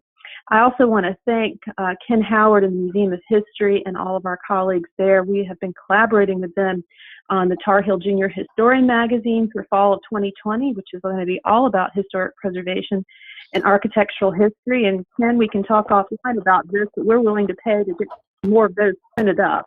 because I think that's going to be something that we want to have as an outreach opportunity, especially for the K through 12 group. We have a lot of National Register work still ongoing, a lot of constituent interest in that program as well.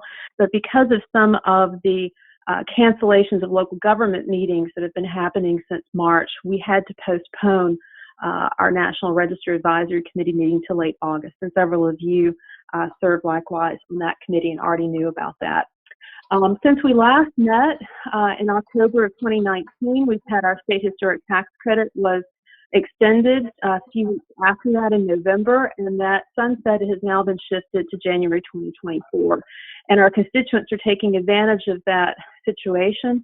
Just in March through May, we had $100 million worth of proposed private investment or completed private investment in North Carolina historic buildings come through our office. And that's been since we've all gone home to telework. And we're very, very proud of how we are helping to continue to foster historic preservation focused economic development, particularly when we have such a, frankly, a fragile economy at this point. I have provided you with a detailed list of those projects in my report, and I send those to you for your further review.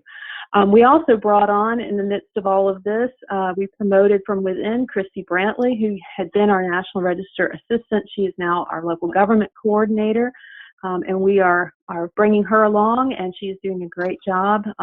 Orientation is different when you telework, so my hat's off to Christy for her flexibility with that as well. Michelle Lanier, our colleague, had mentioned the historic preservation grants that have come out of Hurricane Florence and Michael recovery.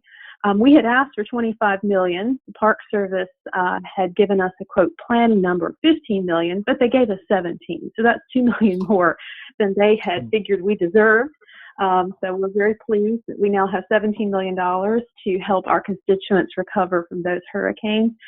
Dan Becker, who came from the city of Raleigh, who's their long-range planning director and also head of their Historic Development Commission.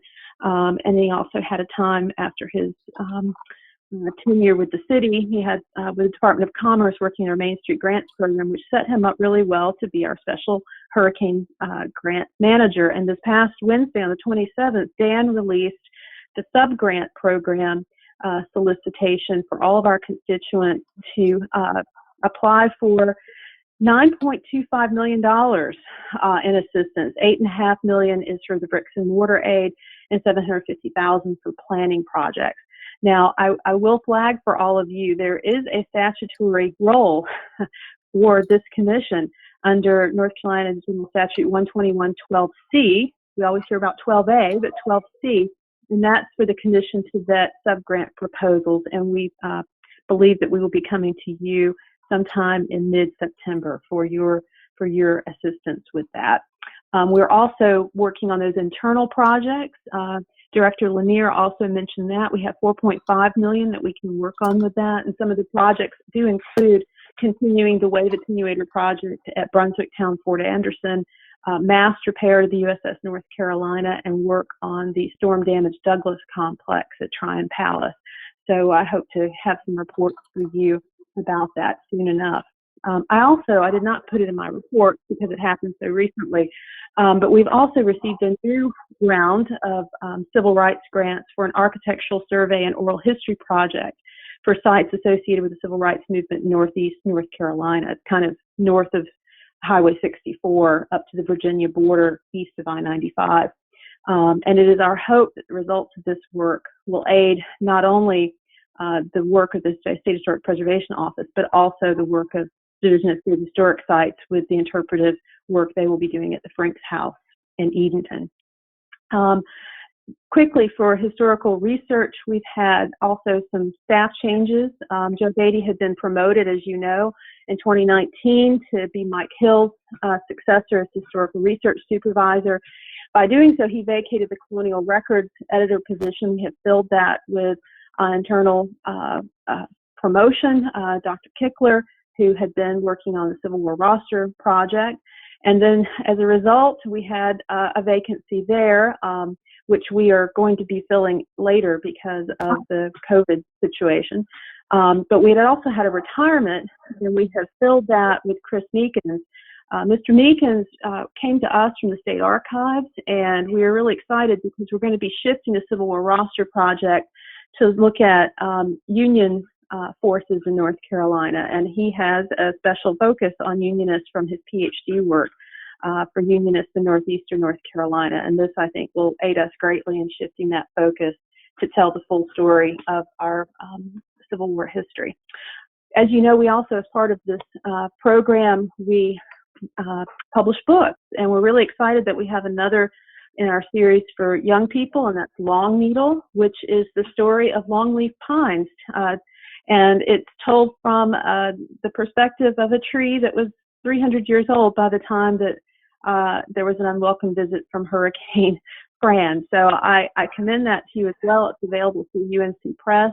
And we heard just yesterday that both My NC from A to Z, which is the African American history book for children that Ms. Lanier and others have worked on, as well as Grand Illusions, which is our historic architecture book about historic decorative interiors, was recognized just this week by the Library Journal as 2019 notable document. So we're really proud of that work. We also have gotten a grant, as you might know, from the North Caroliniana Society to hire a full-time term limited historian to write essays for Anchor, which is our online North Carolina history textbook. And we're also trying at this point to apply for some funding from the CARES Act, from the COVID situation, from the Institute of Museum and Library Services to continue this work. So Dr. Cherry will probably be telling you a little bit more about that. You all have been reading the newspaper. Our colleagues at NCDOT have some financial challenges at this point. That was the case before our current situation, and so as a result, the Highway Historical Marker Program, which is funded by NCDOT, is in a suspended status, but they continue to help us with maintenance work for damaged markers and the like. And our Western office is currently closed to the public, and so everyone out there is working from home as well. So I appreciate your attention. I'd be glad to answer any questions you might have.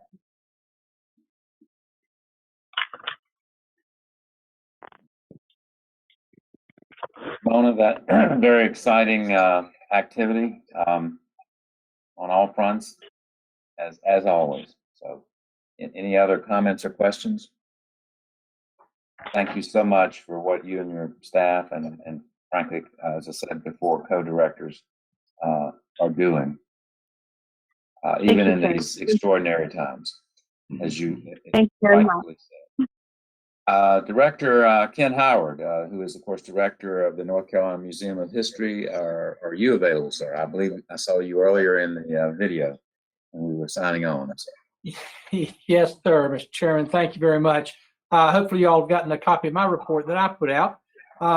Basically, as you know, the museums have been closed since mid-March. We've lost, obviously, a lot of visitors, but more importantly, we've lost a lot of funding, which helps us cover our exhibits and our programming going forward. Being closed, we've lost money from rentals, we've lost money from the donation boxes. Most of the support groups for the museums have had to suspend their fundraising operations. The biggest one being the Museum of History Associates has their spring frolic every year, which last year raised over $200,000 to help the museums. And those have been now postponed until spring of 2021. So we are suffering through a time where we're scrambling for funding to continue to do exhibits and programs once we reopen. There's some studies have been done. We are more fortunate than a lot of museums. Some studies have been done recently based upon surveys of museums across the country, and it's anticipated that 1 in 8 museums will not reopen following the pandemic. And in North Carolina, they said over 30% of cultural organizations will probably not reopen. So we are extremely fortunate that being a state museum, our utilities are covered, our salaries are covered. And so while we may not have funding for a lot of programs and new exhibits, we are able to reopen the museum when the governor says it's time. In the meantime, we have been working on doing the things to prepare. We, again, originally thought we were going to be opening on June the 1st. That's now been delayed till at least the end of phase 2, but in the meantime, we're working on cleaning the museum, providing, taking out some of the interactives that we have because they are touchable, and trying to find a way to reprogram our video programs so they don't require visitors to touch a button. So we're continuing to work on those types of things.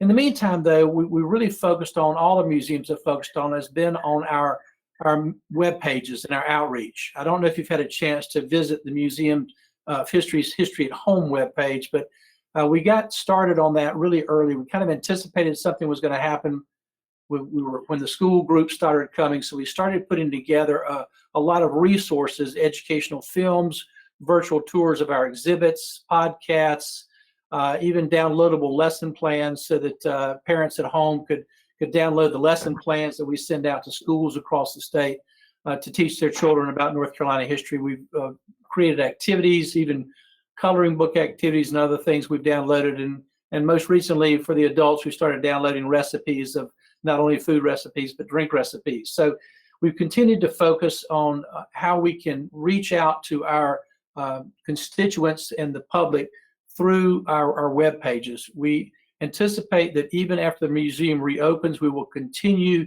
to add more resources and more items of interest to those web pages, because now we're finding, obviously, with so many people looking on the web, we're reaching more people than just in North Carolina. So we've had people from across the country and even some foreign countries who participated in some of our web programs. We also are conducting a series of lectures online. We did our first lecture series with the Smithsonian as a result of ESPN's Last Dance program with Michael Jordan. The Smithsonian did a lecture from the African American Museum on Michael Jordan, and we were one of 10 museums across the country to be selected to participate in that.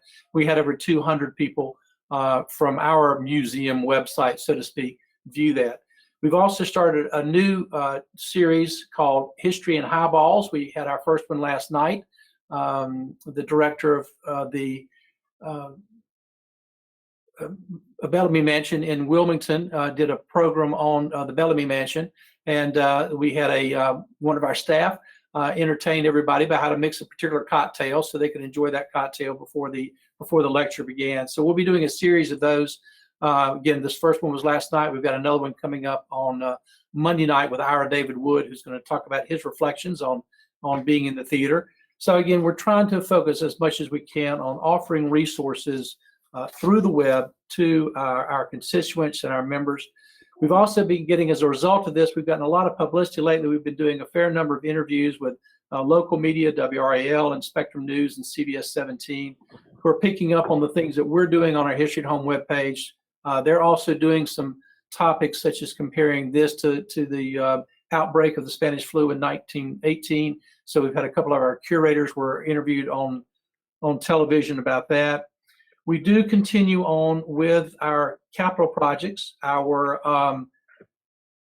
because we have not lost our money for our architectural fees. The architects continue to work on designing the exterior of the museum, as well as beginning to work on the interior of the expansion of the Museum of History. I sent you some photographs or some drawings of how the designs are changing just a little bit from what we've put out in the past, but they are trying to get a more firm definition of what the outside of the building would look like.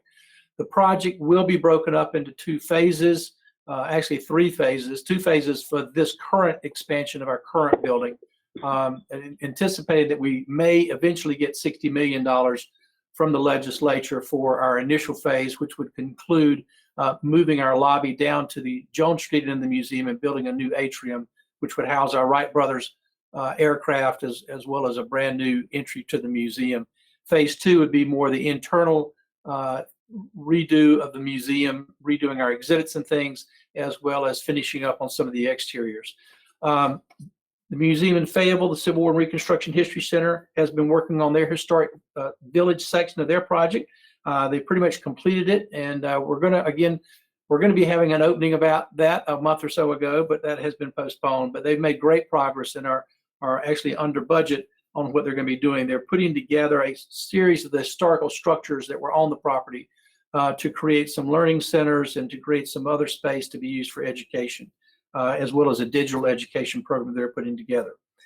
Museum of Beaufort, Maritime Museum of Beaufort, had received some hurricane damage from Florence. We finally were able to get some money from from FEMA and get all that repaired. So they've just finished the roof work, and I'd like to thank the State Historic Sites for also helping us with our HVAC system repairs. Michelle's group has been very active in helping us maintain some HVAC systems we have at that museum that have been under stress. We also continue, again, efforts on some other buildings. The Graveyard, the Atlantic building, is redoing its opening as well as redoing their HVAC system. So we're continuing on those efforts as well. Again, we are focused as much as we can on getting ready to reopen whenever that time is, but also, again, focusing on what we can do to reach out to the public and let them know that we are here and that we have a wealth of resources for people to use to, again, learn more about North Carolina history, but also to entertain themselves while they're at home. We have had some staff changes too. Good news, bad news. Our chief curator, Benjamin Filene, was recruited by the History Museum of the Smithsonian, American History Museum of the Smithsonian, to be their chief curator and in charge of collections. So we lost Benjamin, but we think that we really picked up a great asset to have at that museum that we can call on. Raylana Petit, who is one of our curators, has been at the museum for almost 20 years, has been just today recognized to be put in that position as chief curator. So we're fortunate on that. Our education chief is retiring as of June 1st, and so we're in the process of recruiting a new education chief to bring on board. And as far as good news goes, our Quilt Speak exhibit that was all about North Carolina quilting received an award from the American Association of State and Local History Museums as an outstanding exhibit. And the catalog that we did for that exhibit also received an award. So we're very happy about that. Again, the staff's excited to be coming back. Some of our staff is back in the building. Most staff continues to telework, but some of the staff is back in as we continue to prepare for the public returning to the museum, as well as continuing to build our exhibit on beach music that was supposed to open by Memorial Day. We now are looking at to open by Labor Day. That will be all about beach music in North Carolina. So again, that's my report. Lots of great things going on, even though we are closed to the public, but we're excited to reopen whenever that time comes. This is David Ruffin. Director Howard, your excitement is palpable, and thank you very much for all of that. Your comment about Graveyard of the Atlantic reminded me of a collective high five I think we should all take about the big legal win from the Supreme Court, right? Over the St. Andrew bench. So just wanted to mention that. Okay, I think just before we conclude with Dr. Cherry, we need to go back to Sarah Coombs. Yes, Commissioner. This is Dr. Johnson. I just had a quick question for Director Howard before he goes off. Well, actually two. One is that Emily Grant retiring, the education chief, was the spearhead and instrumental person for the African American Cultural Celebration. And I think we should have at least a letter commending her on those years of work and really highlighting and bringing to the fore not only the African American Cultural Celebration, but the Native American celebration as well, that she really pushed to be very inclusive of the communities that reflected in these two celebrations. The other thing I wanted to ask you, Ken, the exhibits that are currently up, like the toy exhibit, will those still be in play for a little bit longer since people didn't have a chance to fully experience them? This is Ken Howard. Yes, Dr. Johnson, we are definitely leaving up all the exhibits. The Supreme Court exhibit that we put up several months ago on the 200th anniversary of the Supreme Court, it was supposed to come down. We're going to leave that up longer. The toy exhibit will definitely be up for a long while. And we had just recently opened our exhibit on women's suffrage and the 19th Amendment. Yes. So obviously, we'll be keeping all of those exhibits open. Because of the issue that we have with funding, again, all of our exhibits and our programs are all privately funded. So since we don't have the funding, because we've been closed and haven't been able to get funding from our support groups and from our donation box and our museum rentals, we are going to keep, obviously, those exhibits up much longer because we don't have the funding really to build new exhibits to replace them. So they will be up. And again, thank you for your comments about Emily Grant. She did a wonderful job. We hated to lose her. We are in the process of recruiting her replacement. Again, with things being what they are, that recruiting process has moved a little bit longer than we hoped. We hope to get that person in place here pretty soon. In the meantime, the education staff has divided up Emily's duties and is working with the advisory boards of both the African American Cultural Celebration and the American Indian Heritage Celebration to determine what we can do. I will let you know, Dr. Johnson, we are concerned going forward. One, both of these exhibits, both of these festivals attract several thousand people into the museum at a given time.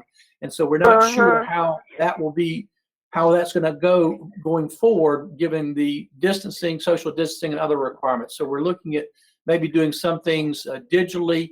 The other issue, to be honest with you, is going to be funding. We've already been notified that some of the funding that we get from the local arts group for the county and the city, that their funding obviously is being cut. And so we anticipate our funding being cut as well. We know the department, which was generous last year, is going to be under financial strain this year. So just to let you know, it is a concern going forward about how we're going to be able to do both of these festivals, not only with the large crowds, but also how we will be able to finance these festivals for this year. Okay. Yes, I appreciate that. Thank you. Ken, just a minor note of clarity. I think you may have covered it orally. Under capital projects, this is David Denard. Under capital projects, you mentioned the Maritime Museum in Beaufort is receiving a new roof as a result of hurricane damage. And I think you said that damage was from Florence. And my question before that, was it related to hurricane damage generally or to a particular hurricane? But I think you said in your order report, Florence. Yes, this is Ken Howard again. Yes, you're quite correct. It was from Hurricane Florence that we really had some major damage to the roof. We always get a little bit of damage from the hurricanes, but Florence did a lot of damage. And so we were able to, again, get some FEMA funds and some department funds and get that roof redone. They've just finished it about 2 weeks ago. Okay, thanks.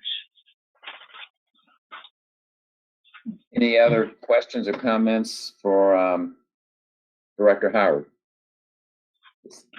Okay, if we can return to the State Archivist, Director Kuntz. I believe she has a final report, and then we will move on to Dr. Cherry. Yes, thank you, Mr. Chair. Sarah Kuntz again from the State Archives. I hope you all received the report that came out via Parker in a separate email. I believe it was Tuesday of this week. A lot of the things that are in there you have heard already from my compatriots in other divisions. A lot of the same activities going on across our division, including use of technology to enhance our work as we are all working from home, preparation for the point where we are welcoming the public back into our public search facilities, although I will say that we are not a part of phase 2 at this point, but we're doing all that we can prepare to secure the requisite PPE and cleaning materials, and also spending a lot of time recently focusing on how we can engage our stakeholders in an online environment and looking for ways to secure some funding to enhance that work as we go forward in the pandemic environment. I will just highlight a few things from my report, and I'm happy to answer any questions about them. I will say that the She Changed the World programmatic theme, which we were heavily invested in, it was going to be 2020 was going to be my year of One Day Wonder events. I kicked that off in November with a great event at Mars Hill University in partnership with some staff from State Historic Sites as well as the Western Office. Great program there, and had a couple more under our belt. Literally just finished one at Alamance Community College in early March with about 1,100 school kids in attendance during the day, and now all of that has been shut down and on hold in the COVID environment. So we are looking forward to ways that we can transition that possibly further into 2021, although a lot of that's going to depend on our local partners, because each of these events really featured a very strong local partner, and that might have been tied to a particular event or activity going on at a certain spot. And so it's really going to depend on how the local partners are going to reschedule their activities, because really what we were doing with our One Day Wonder exhibit was bringing some of these treasures from our vault collection, including the 19th Amendment, to amplify something that was happening at a local event. So we'll have to wait and see how that goes. I will say that up until the point that we put them all on hold, each one had featured something that was really fun and unique. And I would have to say one of my highlights would have to be the event in Burke County at the Morganton Public Library. We were talking to all the visitors and having a great time interacting with the public.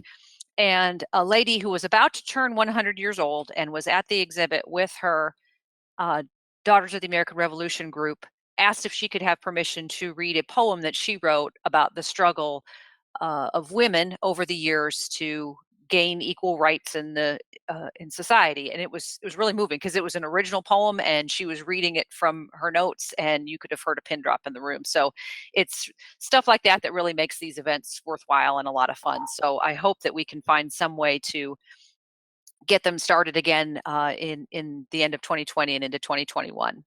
In the meantime, I sort of satisfied my desire to talk about suffrage and that process by partnering with the Muse Museum in Winston-Salem recently on a Facebook Live event to feature the exhibit virtually, which was fun and a great way to do it. So they harvested some images from our materials that were in the exhibit, and we talked a lot about how we designed the exhibit and the themes we were trying to get across, including the ability to highlight that this is a centennial really of white women getting the right to vote, and that for others voting rights were later to come. So that was a really great event and a good opportunity to kind of virtually feature what we have been doing in person.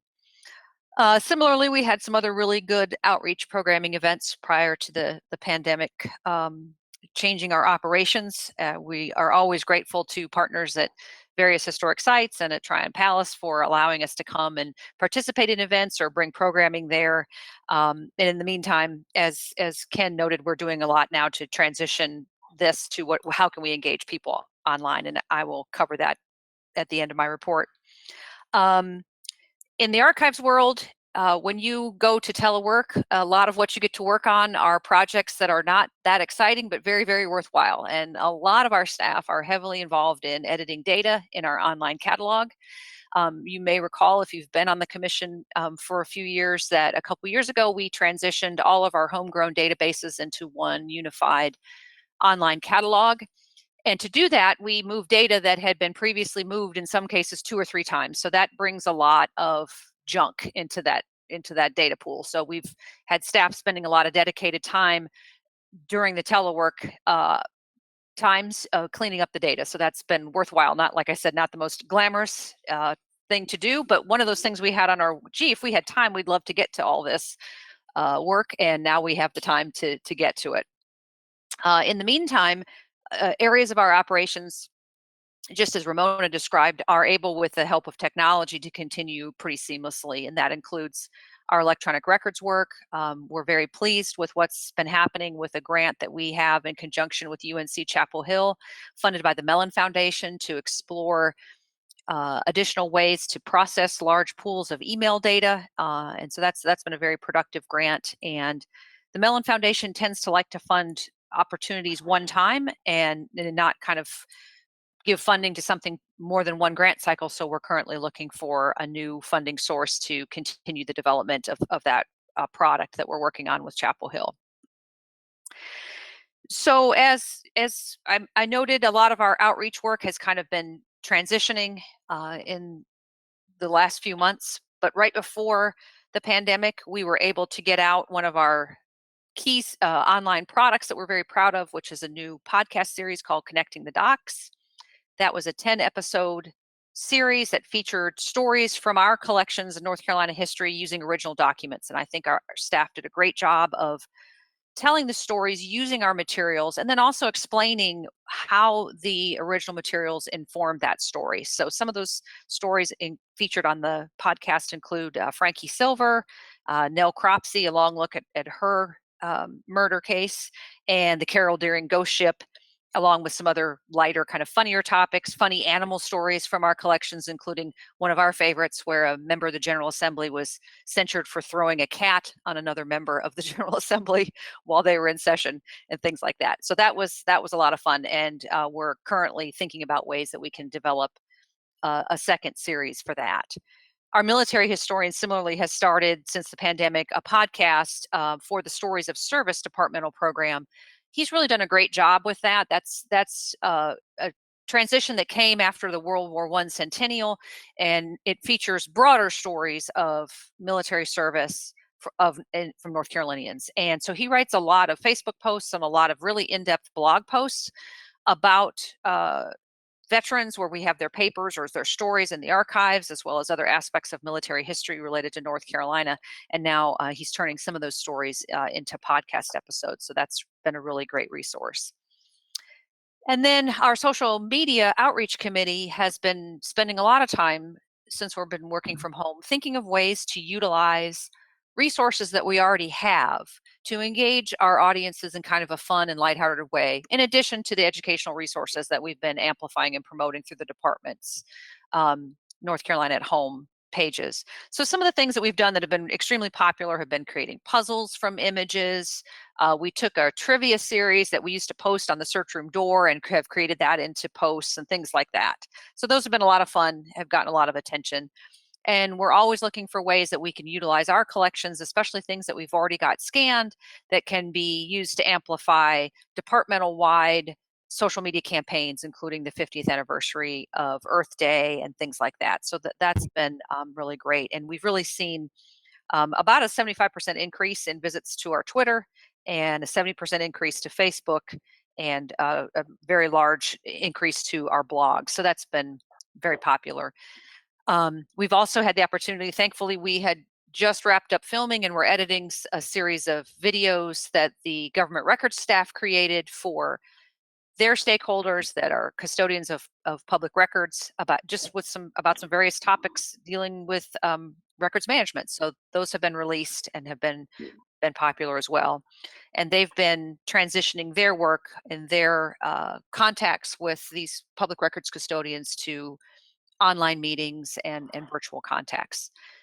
Same thing with our reference group. Thanks to technology and email, I don't think a decade ago we could have been doing this quite in such a robust way, but we're able to do a lot of our reference work remotely. Although we are kind of at the point where we need to get some more staff into the building periodically, because archivists don't like to be away from their collections too long. So to get some additional in-depth programming done and get maybe some additional digitization done, we're thinking about ways that we can safely stagger schedules and have a little bit more access to do some research into our collections. A couple other activities that have been very popular that we've been trying to boost during the pandemic include something that we started in 2019 called Transcribe NC.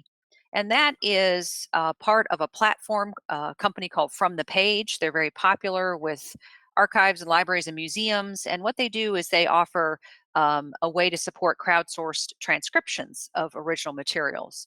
And so we had a few collections in there. And since the stay-at-home time started, we have been adding additional collections and really trying to advertise Transcribe NC, doing some press releases on it and some social media campaigns. And we've really seen a dramatic increase in the number of people that are working in those collections. We added a few more collections with plans to add some more. And the two popular ones that have been recently added include the African American education materials from the Department of Public Instruction, as well as some World War II letters. So those have been the two most popular collections that have been transcribed, but we already had World War I draft lists in there. Those are nearly completely finished, as well as some private collections that featured travel diaries, as well as some World War I letters. And we're getting ready to add some of our very earliest court records from North Carolina. And we're anticipating doing some training around that because, as you can guess, there's a couple challenges there with transcription of those records, and including deciphering spelling and sort of language styles from the 1700s, as well as what are you looking at when you look at a legal form that's in handwritten format. So once you kind of have an understanding of how legal documents are structured that makes it a lot easier to transcribe them. So we're going to do a little bit of online training about how to transcribe those. So that's been a lot of fun and very valuable way to engage people while they're at home and looking for meaningful projects to work on. And then the other big activity from our special collections and our digital services people is working out a methodology that we could, while we're not in the building, continue to collect. And that has been centered around collecting of private materials related to the pandemic. And for this effort, we partnered with the Museum of History to kind of do a departmental-wide boost of this. They're interested in collecting the artifacts. We're interested in the documentary heritage. So it made a lot of sense to do that together, and it certainly got a lot of good media attention. And the department created an overall landing page that points people to both the Museum of History and the State Archives, depending on what you want to donate. But in the archives world, since we anticipated that a lot of these materials would already be electronic, we were trying to work out a way that we can safely get those materials without ever having to see a patron, which is new to us because usually our donations are done face-to-face. So we put the word out that we were interested in, electronic photographs and journals or reminiscences or, we've had some offers of poems and songs and other things that people are creating to document their experiences in the pandemic. And so that's going well. And I think at the bottom of my report, I included an image that was created by our marketing department that's kind of a one-page flyer that can be used to promote this for both of our divisions. And we've passed that out broadly besides just the media. Percussionist Darius. Made sure that everyone in the General Assembly got an email talking about this so that they could spread the word. And that's been popular. We've had a couple of legislators who wanted the flyer to use for their own constituent communications. And we've had a lot of positive feedback from that. And the last thing I would say is that I've been spending my time in the last week in drafting a grant proposal to IMLS to hopefully access some of the CARES Act money. And that would be specifically for a couple of different things to boost our engagement with users online.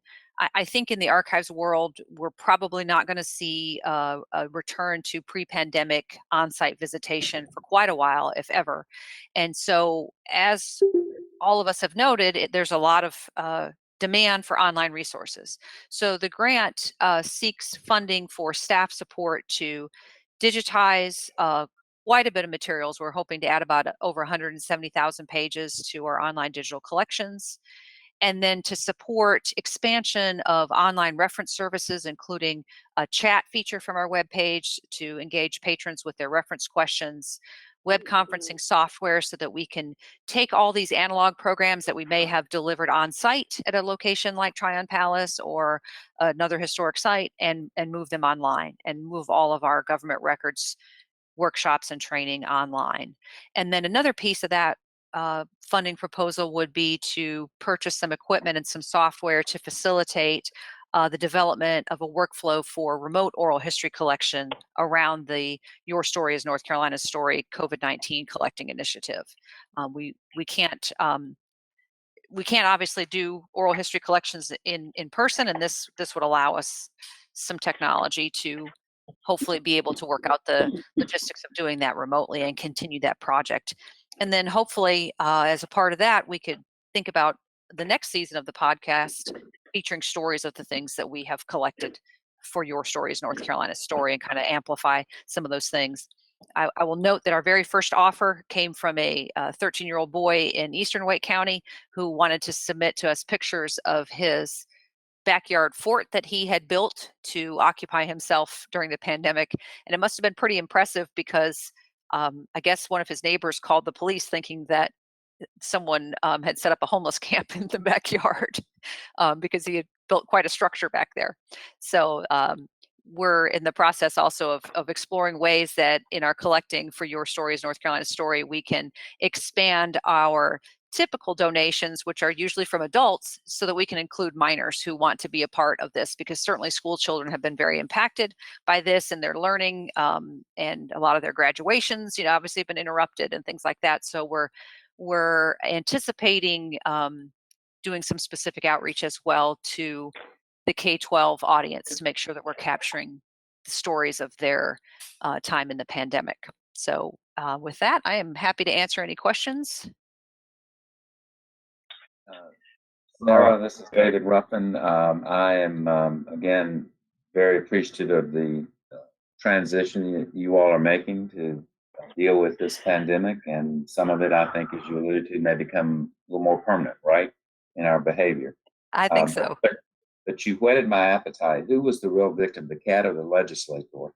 And maybe you shouldn't answer that question because we need all the funding we can get at this time. It was a very funny story. The legislator proclaimed his innocence. He said the cat just leapt up on him and he was throwing it off his shoulders. But other witnesses claimed he actually threw it on a colleague.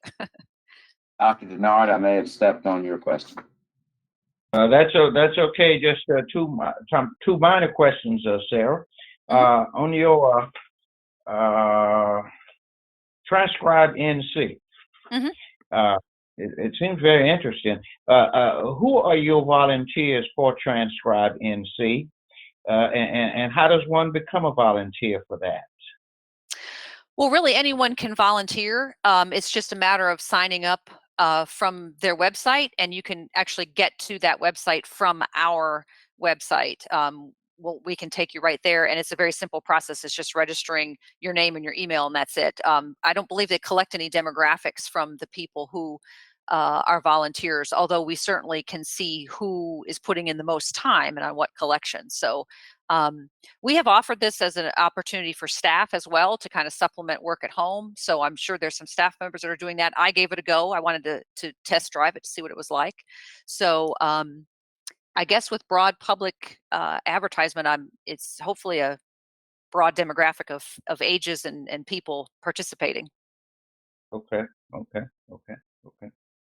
Thanks. Sarah, this is Dr. Johnson, and I really appreciate all the work that y'all have done. This is amazing. I was looking at the flyer, and it's, as you said, it's downloadable. Have you made special efforts to go out to the HBCUs to get their buy-in to contribute to this particular collection? Recently, Angela Thorpe was on a radio program at Central, and so she was promoting both the Museum of History and the archives work. So that's been the most recent promotion, but not specifically to the HBCU community. We can certainly do that. One thing I'm mindful of is that there are other groups across the state that are also collecting in this space, including when I did the program with the Muse Museum, they're doing the same thing in Winston-Salem. So I am mindful not to come into someone's space and try to poach their donors as well. But yeah, we can certainly. Well,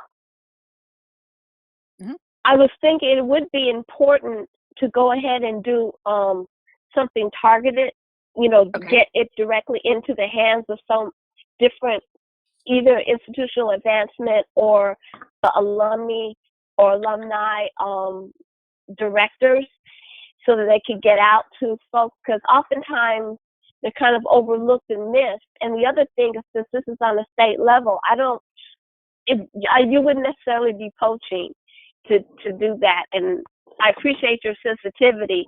I think in this way, it is really important that there be this presence in our state record.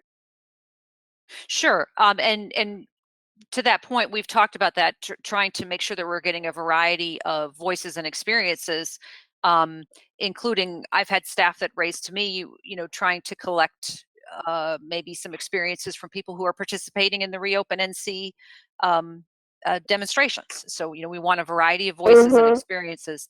But I can certainly reach back to Angela. She's working with me on another project, so I'm in regular contact with her, and I can see if she has some thoughts, maybe through her commission, about how we can best continue to promote that Your Story is North Carolina's story to additional audiences. Okay, thank you. Okay. And Sarah, one last thing. I would just simply echo that, because when you when you're really talking about she changed the world, you do need some diversity in terms of representation there, so that it will not be, just a certain she. Okay. That's all. That's all. Hey, any other questions or comments for Sarah? Well, thank you again. Is there, by chance, is there any other director or any other report that I've overlooked? I greatly apologize if I have. Okay, well, let's conclude then by turning back to the to our Honorable Secretary, Dr. Kevin Cherry, and he will end with some closing comments. Just very briefly, but you can see from those reports why we're all very proud of just how much our colleagues have done across the whole department, how they have adjusted, how they continue to do strong work, and how they continue to serve the people of the state. And I have to say that I work with some of the best people that you could ever find anywhere, and we're all lucky for that.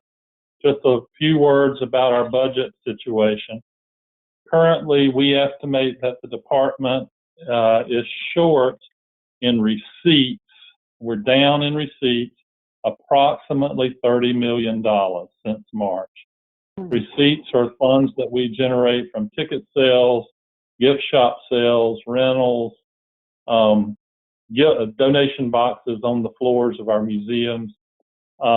That is all of our entire department, not just the history part of the house. Upon going into phase one, we put in spending restrictions, and we made a great many of our temps, most of our temporary staff, were put on an active status. And that means that right now, even though we're down $30 million in receipts, we have a $7 million deficit in the department's budget. That's the department, not just the history institution. And we are working with the state budget office, the Office of State Budget Management, OSBM, to address this. And I think that we will be able to get to the end of this fiscal year and close out just fine. I will say that next year, I don't have to tell you this, but we will be experiencing a very tight budget. But we've experienced very tight budgets before, and we will go forward and do our good work. So that is our current budget situation. And the final thing that I would like to note is that, and Chairman Ruffin alluded to this, that the Supreme Court found in the state of North Carolina's favor with regard to the Queen Anne's Revenge case. Now, that is great news, and we are very happy to receive it. But we are still involved in some lawsuits in North Carolina, and we're being represented by the Attorney General's office, and we're just now into phases to start preparing for court cases. So the Queen Anne's Revenge, even though we've won at the Supreme Court on one case, it still goes on. And that is my report, sir. Thank you, sir. That concludes our stated and published agenda. At this point, I will entertain. Before you, I hate to do this. Before we go, I just want to ask that for the next meeting, we do have a new division, the African American Heritage Commission. So we should hear from Angela Thorpe, her report. So maybe by our next meeting we can hear, because they've been doing some phenomenal things over there. Yes, ma'am. And we do, this is Kevin Cherry, and we do hear from Angela on occasion, but her official governing body is her own commission. So she reports to them regularly and us on occasion. So we will make sure that she will report at the next meeting. Thank you. Dr. David? Cherry. Dr. Cherry. David and Art. I know you don't use crystal balls and that sort of thing, but with regard to these historic sites and the financial difficulties that we face, do you see any of them really in serious condition? I think that our whole department will be in a fairly serious condition next year. The good thing about our historic sites is that many of them have very little budget implications, so that they don't receive a lot of. The good thing and the bad thing about it is the bad thing is they don't receive a lot of appropriation. The good thing is when times get bad, you're not helping the state budget very much to shut down a historic site. I do not think that we will be even considering that kind of thing. We might have reduced work hours. We might have, reduced hours open to the public for all kinds of reasons, the virus being one of them, but it's going to be tight all around. But no individual site that I can identify that would be in more danger than another. Okay. Thank you very much. Chairman Ruffin, this is Barbara Snowden. Before we leave, I'd like to invite all of y'all to have a virtual glass of sangria in recognition of the 500th anniversary of the Spanish landing on our coast in Currituck. Well, thank you very much, Commissioner Snowden. We appreciate it. I'm a little early in the day, but I'm absolutely. You can do it after hours. Are there any other comments? If not, I would entertain a motion to adjourn. Harry Morrison moves to adjourn. Commissioner Dixon made a motion. Do I hear a second? I'll second it. David Denara. Art a second. All in favor, roll call vote. Dr. Bryan. Yes. Am Dixon. Yes. Dr. Denard. Yes. Dr. Johnson. Approved. Dr. Lowry. Yes. Harry Morrison. Yes. Noah Reynolds. Yes. Phillips. Yes. Barbara Snowden. Yes. Darren Waters. Yes. David Ruffin, yes. We will be notifying you in the near term for a brief teleconference relative to the Textile Feasibility Study and the follow-up on commendation of Millie Barton. Thank you all very, very much, and needless to say, stay safe and healthy. Bye, everybody. Bye-bye. Bye. Bye, everybody. Bye.